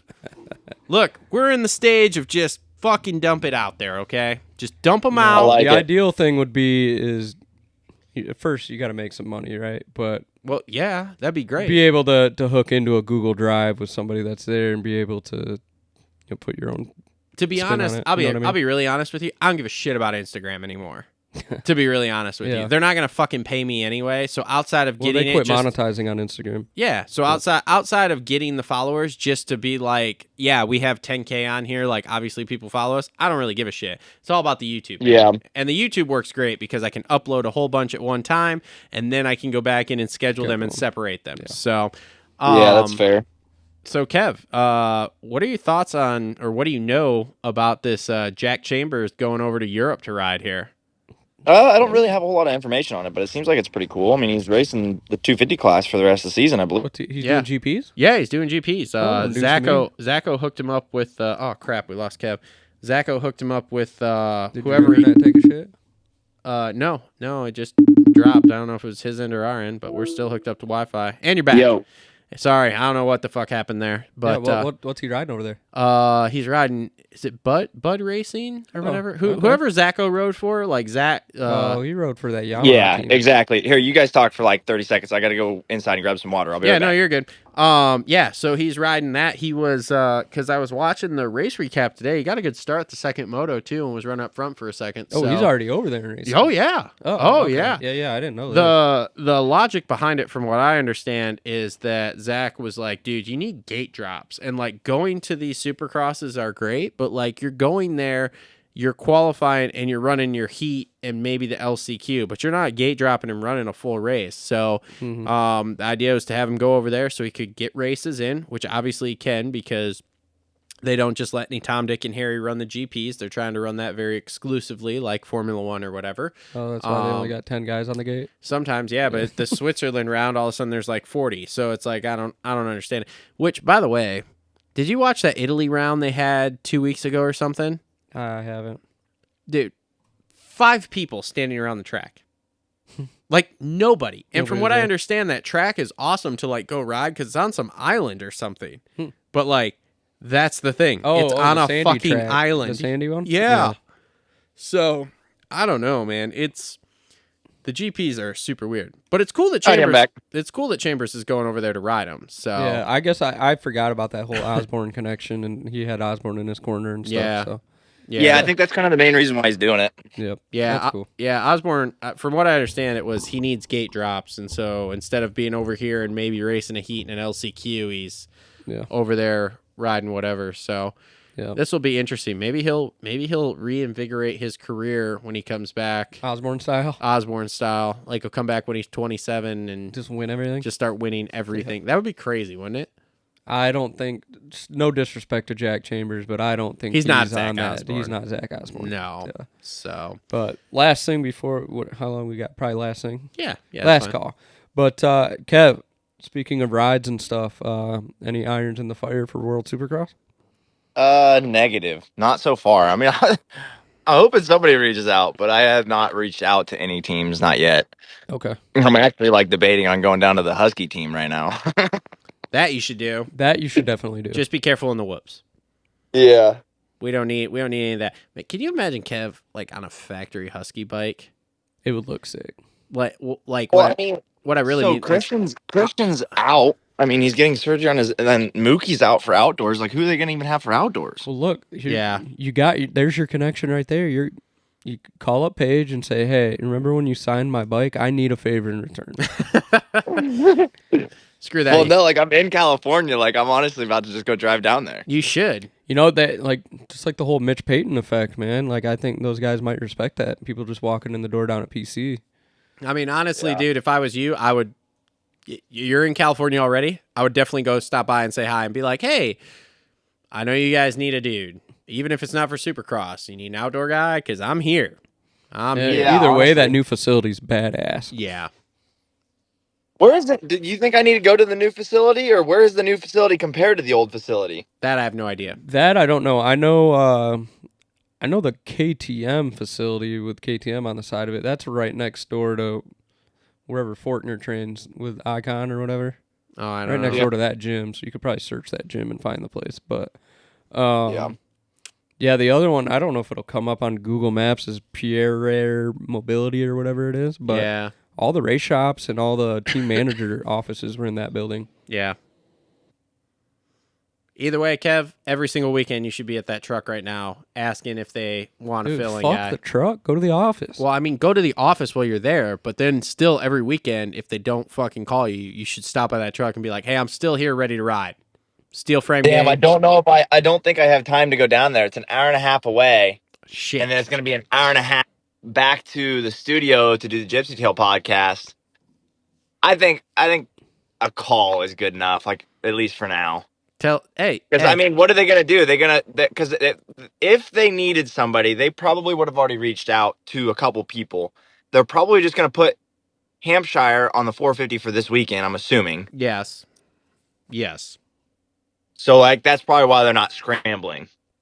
But they're still going to need somebody because from what I understand, even these factory teams outside of Honda, it's like they can go 2 or 3 races without people on the bikes, and then they got to have somebody. So Yeah, You're out there right now, right? yeah, but I don't think I'm close enough to make it out there in time and then get back to the studio. Dude, just write up a nice a letter, drive down there tonight, tape it to the front door, say attention Ramsey, attention DeCoster. yeah, Just tape it right on the front door. put a nice Polaroid of a nice headshot in there, and yeah, just do that. I'm just kidding. I like it. Just call Jason and be like, look, bro, I gotta drive to Husky and try to get a fucking ride right now. And Jason's gonna be like, bro, let me make a phone call. And then next thing you know, bingo bango, we're riding Factory Husky next weekend.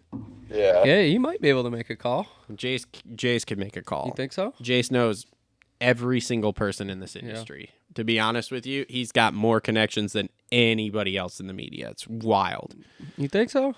I know that. No. Oh, I you know guys that. are boys. No, I know that through other sources, not through him direct. He is a super cool dude that would never brag about something like that. Mm-hmm. However, I know other people that know him, and yes, he could He's got his finger on the pulse. totally do that. He knows more people than any of us can even imagine. Hmm. So just tell Jace, like, yo, bro, I gotta go down there. Can we push this back an hour? Because I gotta go to the Husky headquarters. I like it. I'll DM him right now if you want me to, and be like, hey man, we got to push this Moranz interview. Hold on, I'm looking up the studio, how far the KTM shop is from the studio. But the thing is, Just getting I only know where the old out. KTM shop. I only know where the old KTM shop is. I'm not gonna drive an hour and 45 minutes down there to be at the wrong place to then be late to the. I don't know. The other one is Pierre Mobility or whatever. And it's got everything in it. Dude, I'm telling you, ask Jace, he'll know. Or he could find out for you. The only reason I know that is because I watched all the tour videos. I didn't watch any of the tour videos. I'll be real honest with you. Everything. Yep, I don't have time. Bummer. I'm texting Jace right now. No. Be like, bro, Let Aaron. No, Let him do don't it. Let Kev handle it. Yeah, don't say anything because I'll call and see if there's even the right person to talk to. Maybe Are you looking at the Sky Canyon Drive address? No. Let's see if this I'm is it. Group HR office. Marietta, California. Pierre Mobility North America. This is some of the best. See, this might be it because on Google Maps, it's literally an empty field. Oh, yeah, for sure then. And that's where they built the new place. Probably. Yeah, there you go. Send Kev that address. Oh, no. Well, there's the tracks across the street. Oh, yeah. Okay, so they built it right next to the old places. Maybe. It looks similar, yeah. I see what you're looking at. Pure Mobility. Yeah. Yeah, there's an North empty America. field across the street there. Correct, yeah. And I would imagine that's where they built that place. Yeah. All right, well, it's in the same little area then. There we go. Indeed. Holy shit, they got 3 tracks? Oh, yeah. They got a ton out there. And, oh, dude, look at that Enduro Cross track. Oh, my God. This is like the best section we've ever recorded here. I'm gonna literally cut this and title. Go look at it. I'm gonna literally cut this and title it "Getting Kevin Moranz a Factory Husky Ride." Yes, I wish. And if it happens, we look See what kind of magic we can genius. work. But Biggest thing is just got to keep doing us, and then when somebody needs me, they'll call me. hey, the riding's going well right now, man. So it'll come. It'll come. It'll come. So, all right, man. Well, hey, good luck. Good luck on the Gypsy Tales podcast tonight. Yeah, that's badass. That's some more exposure for you to leverage with the sponsors. Bingo. Trying. On top of the 67 times I just watched the start crash on the Supercross. What kind of views that got? I don't know. I'll look it up later. But Whatever. All right, man. Well, good luck next weekend at Atlanta here, and we'll talk to you after that, buddy. Sounds good. Thank you. Yep. Later. Kevin Moranz, everyone. Going on Gypsy. Going on Gypsy Tales. I'm excited for that. That's cool. Be interested. I was just thinking, like, man, Jace really needs to hit him up, and like, I literally had that thought right before he said, like, oh yeah, I'm going on Gypsy tonight. Sick. Oh, that's why you hit the table over there. What? I heard you hit the bottom of the table. Oh, yeah. No, it's not that big. Oh. All right, cool. So there you go. There's your caption for YouTube right there. I wanted AP to shut down. Dude, I'll tell you what. That was all Tomac's fault. I don't know. He made a hard left He at the had end a of that straight. sawzall. He should have been sponsored by Makita. He did. All right. So back to the TLR tinfoil hat here. And Cameron McAdoo, obviously out, injured, practice crash. And like I said, shout out to our boy Chris Cooksey over there because he's the one that said this. And to be 100% makes sense Where he here. found this out, we don't know yet. I don't know. No, actually, I think I have an idea. Anyway, go ahead. So Pro Circuit is pushing these bikes too hard, and it's causing things to happen with the riders. And I'm not saying that they're purposely trying to hurt people. Okay, let's get that. You mean like they're trying too much to get more performance out of them? Mm-hmm. Because from what I understand here, the McAdoo issue here is they are trying to use titanium rods, and they're breaking. And not only has it happened with McAdoo, I guess it happened twice with Shimoda to the point that Shimoda doesn't want to ride the bike. So That's why he's looking elsewhere. That's why there's a lot of... I gotta... he's going somewhere else. He's going. Well, I want to talk about that too because it's going to be... We'll touch on that here in a second. But yeah, that's interesting. So that is the TLR tinfoil hat. Is they are trying... Here's what I think. I think that the Pro Circuit Kawasaki's went from being the bike to then they stumbled a little bit and the Star Yamahas went by them. And now I think they've stumbled even more. And I believe in the hierarchy of 250 power plants here, you have the Yamaha, the Honda, and then the Pro Circuit Kawasaki. And so what's happening now is they're trying to push this bike to get every last ounce they can, including saving rotating mass there with the titanium rods. The titanium rods are obviously not sustainable. They're snapping, and it's causing injuries with these guys. Now, obviously, some of the crashes are induced by themselves. The Austin Faulkner thing obviously was not the bike, but there's a lot of Kawasaki practice or Pro Circuit Cowie test track crashes here that are happening and hurting guys due to mechanicals.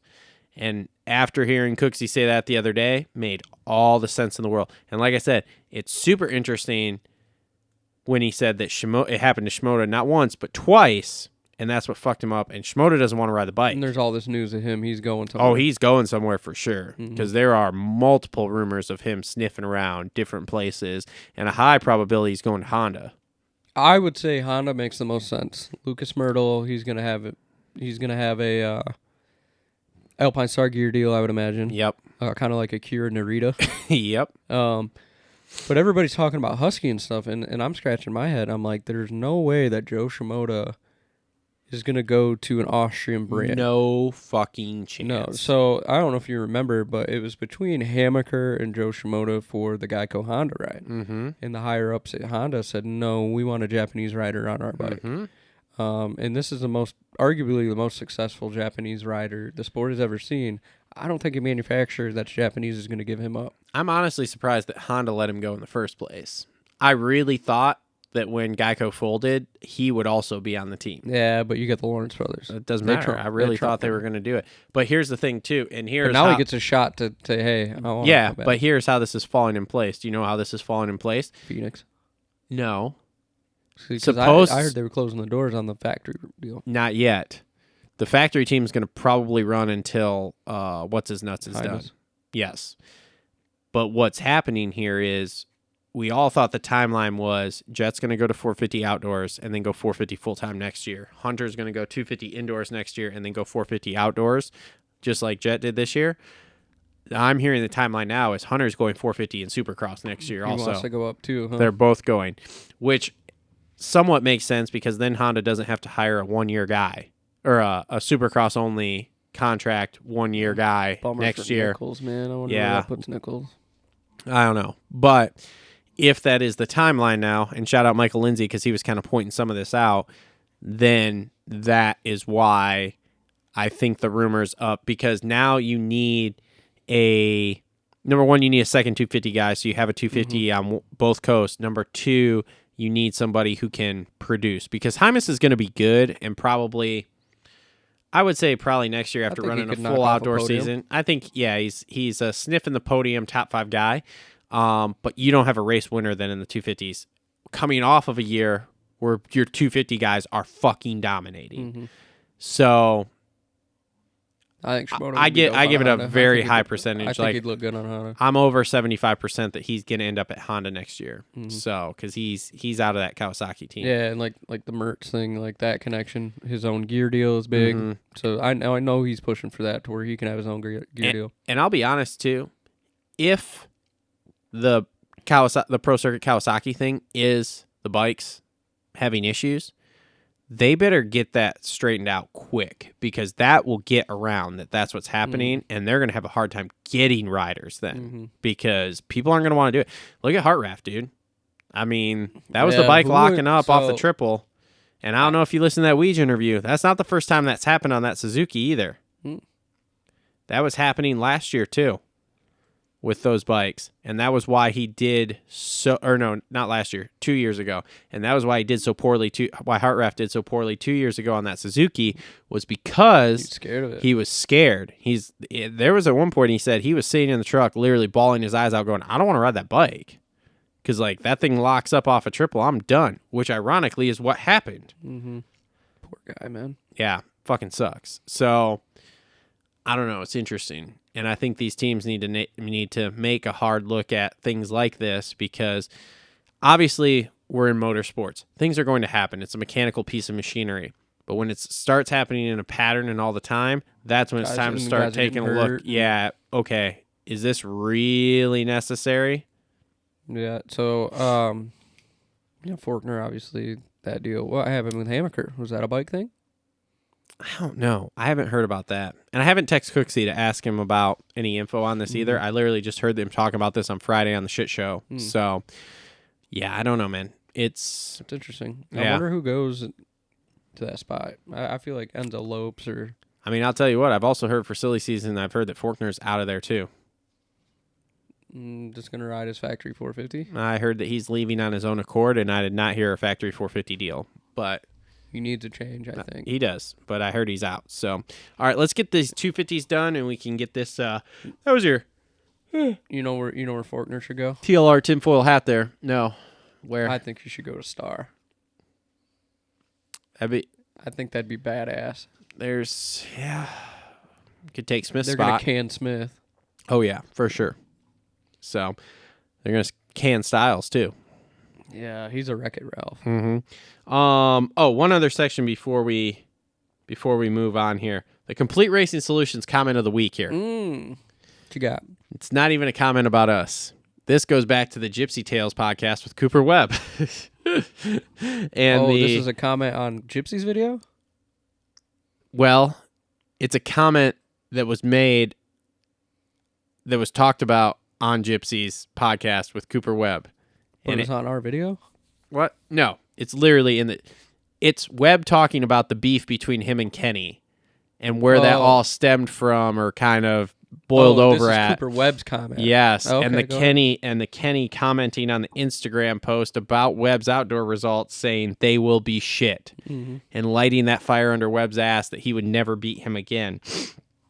And what this really leads into, as I was listening to this podcast, because we do have Stu, and we've got Ricky now all out doing media and stuff like that, and they're years out, so now they're talking about things that they weren't talking about before. Talk about like the Suzuki days and playing RC off Stu and the RCH thing and all that different kind of shit that was going on, and they're talking about that, which no one knew other than them really, and it took them years to put it together, what was actually going on afterwards. Can you imagine the stories we're gonna get of Webb, Chase, Kenny, and Eli, and what was going on in their camps, who they didn't like, who they liked, that kind of stuff, over like 10 years from now? Oh, I think Roxon ones will be good. The Roxon ones will be super good.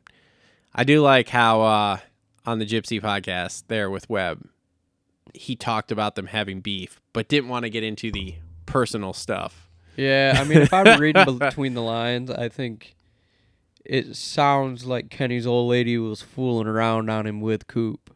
That might have been it. Is kind of what it sounds like. Which I wouldn't put past Coop either, because we've all heard the stories of Coop banging J-Mart's wife. Or whatever that was. Whatever the fuck happened there.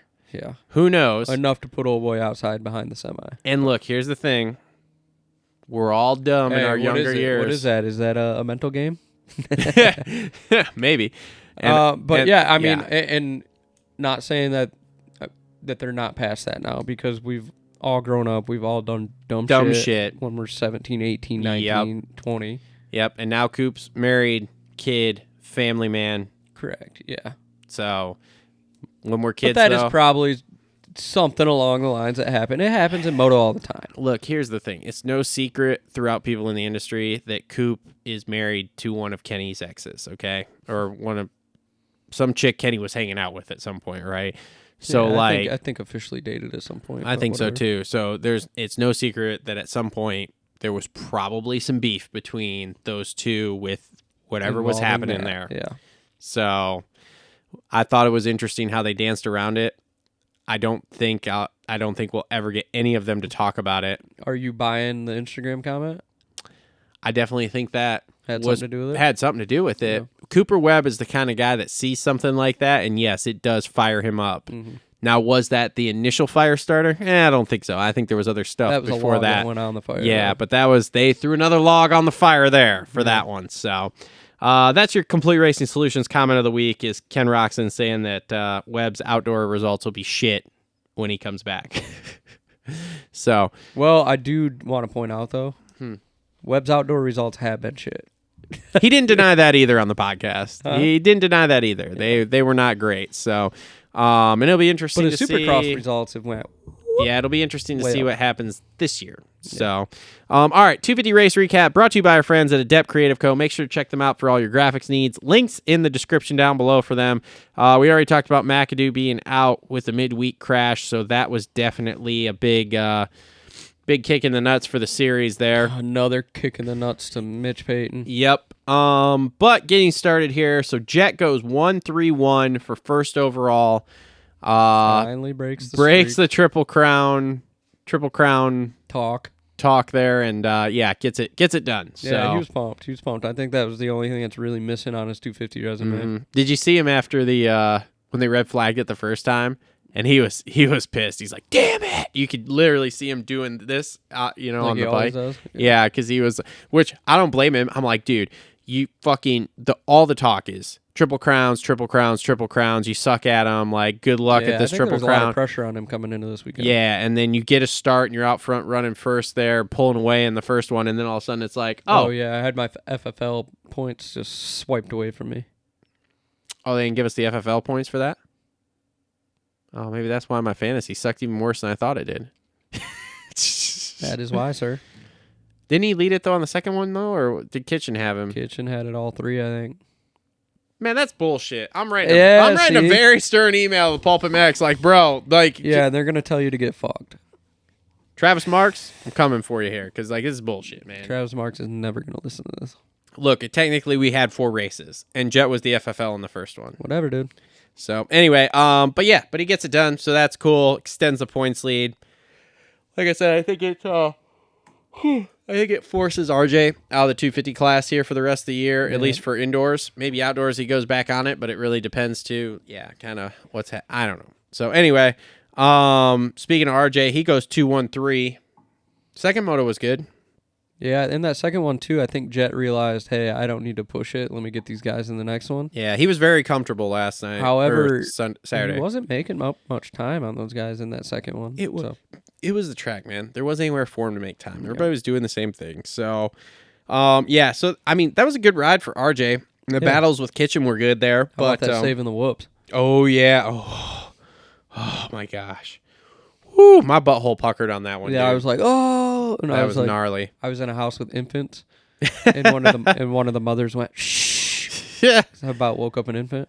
Jeez. Yeah. Main 3 was hauling ass too. That 6th place start and got to 3rd in like 2 corners there. That was pretty sick. So, Levi Kitchen goes 3-2-2 for third. Good starts How all about that night. start where he stood up all the way around the first corner. That was cool. But did you notice in that first one there when he yanked that start, he is not on Jet's level yet, and you could see it because he was riding over his head there, and then like 2 laps in, I had the note 2 laps in, like all of a sudden it was like things started happening really fast because Jet zapped him, and then all of a sudden RJ zapped him real quick. Passed him back at one point, though. Yeah. So, but he had to take a breath there. There was a second he was like, "Oh shit." Yeah, but to think that you gotta. This is pretty much his rookie year. Yeah. I think the future's pretty bright for Levi Kitchen. I'm not taking anything away from it. Yeah, I'm just saying he's not on that level yet. So Levi is leaving, going to KTM, right? That's the rumor mill right maybe now. Austin Fortner does have a place at the old Yamaha. Maybe we'll see. So, Pierce Brown goes 4.45 for fourth, and this was the best Pierce has looked all year. Hang on, I'm gonna shoot off a text about Fortner right now. Okay. Yeah, I mean, he was relevant in qualifying. He was relevant in both the races. Wasn't he down at the beginning of one of them, though? Who's that? Pierce Brown. Was it the first one he was down or something? He was down, and then the red flag. Yeah, so he got the restart there. But this is a good ride for Pierce here to kind of get him back in the swing of things here, I guess. So, yeah, it's rough today. Next up, we got Enzo Lopes goes 7.54 for fifth. And this is a bit of a letdown because with McAdoo being out, slides everybody up. I thought maybe it'd slide him. I thought it would slide him into the podium. It didn't. But not a bad ride. I mean, this is where he is right now. And the big question is like, does he get a shot at a ride next year outside of club? But I know club wants to keep him too. I didn't realize he was as young as he is.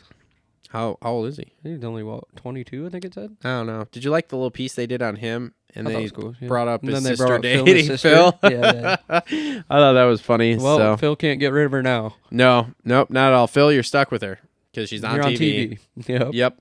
All right, Derek Kelly goes 5.87 for sixth. This is a really good ride for Derek Kelly. This is where he should have been. He should be top 5. He was on my fantasy team. He was on mine too. So that was a really good ride for boy. He's from California. Down in the bottom though. He's from Riverside. Is he? Yeah. I thought he was an Arizona guy. It says Riverside, California on my sheet. Well, I guess I'm an idiot. A little bit. But anyway, this was a good ride for Derek Kelly, and I think we'll see here how the rest of the season goes for him. But, yeah, I mean, he's got to put in some outdoor results, though. Yeah. That's the Derek Kelly missing. Does put outdoor results in. That's kind of the missing piece for him, in my opinion. If his outdoor goes as well as his Derek Kelly indoor goes. does put in results outdoors. Now I'm going to go look. He's had some decent rides outdoors. Let's see here. Let's go back to last Now, year. Enzo Lopes, that is the missing piece for Enzo Lopes. He doesn't ride outdoors. I mean, yeah, that is the missing piece for Enzo. So last year, Fox 2, 11th, Ironman 16th, 12th, 12th, 12th, 11, 22, 18, 16, 12, 11. 12, 11. He's got to crack that top 10. If he cracks that top 10, I think he stands a good shot at getting some sort of ride somewhere outside of the AJE or AEO, whatever the hell he's riding right now. But he's gotta crack that top 10 outdoors, which is tough. Yeah, it is tough, but that's the kind of area you're gonna have to get into if you want to continue what you're doing. Max Volan, Mitchell Oldenburg goes 6.712 for seventh. God, he's been sneakily just in that all day. Yep, all year. Yep, and that's kind of where I see him being. He owns a fence company. A fence. Puts up fencing. So that's interesting. Max Volan goes 18.66. Oh, he's going to Husky.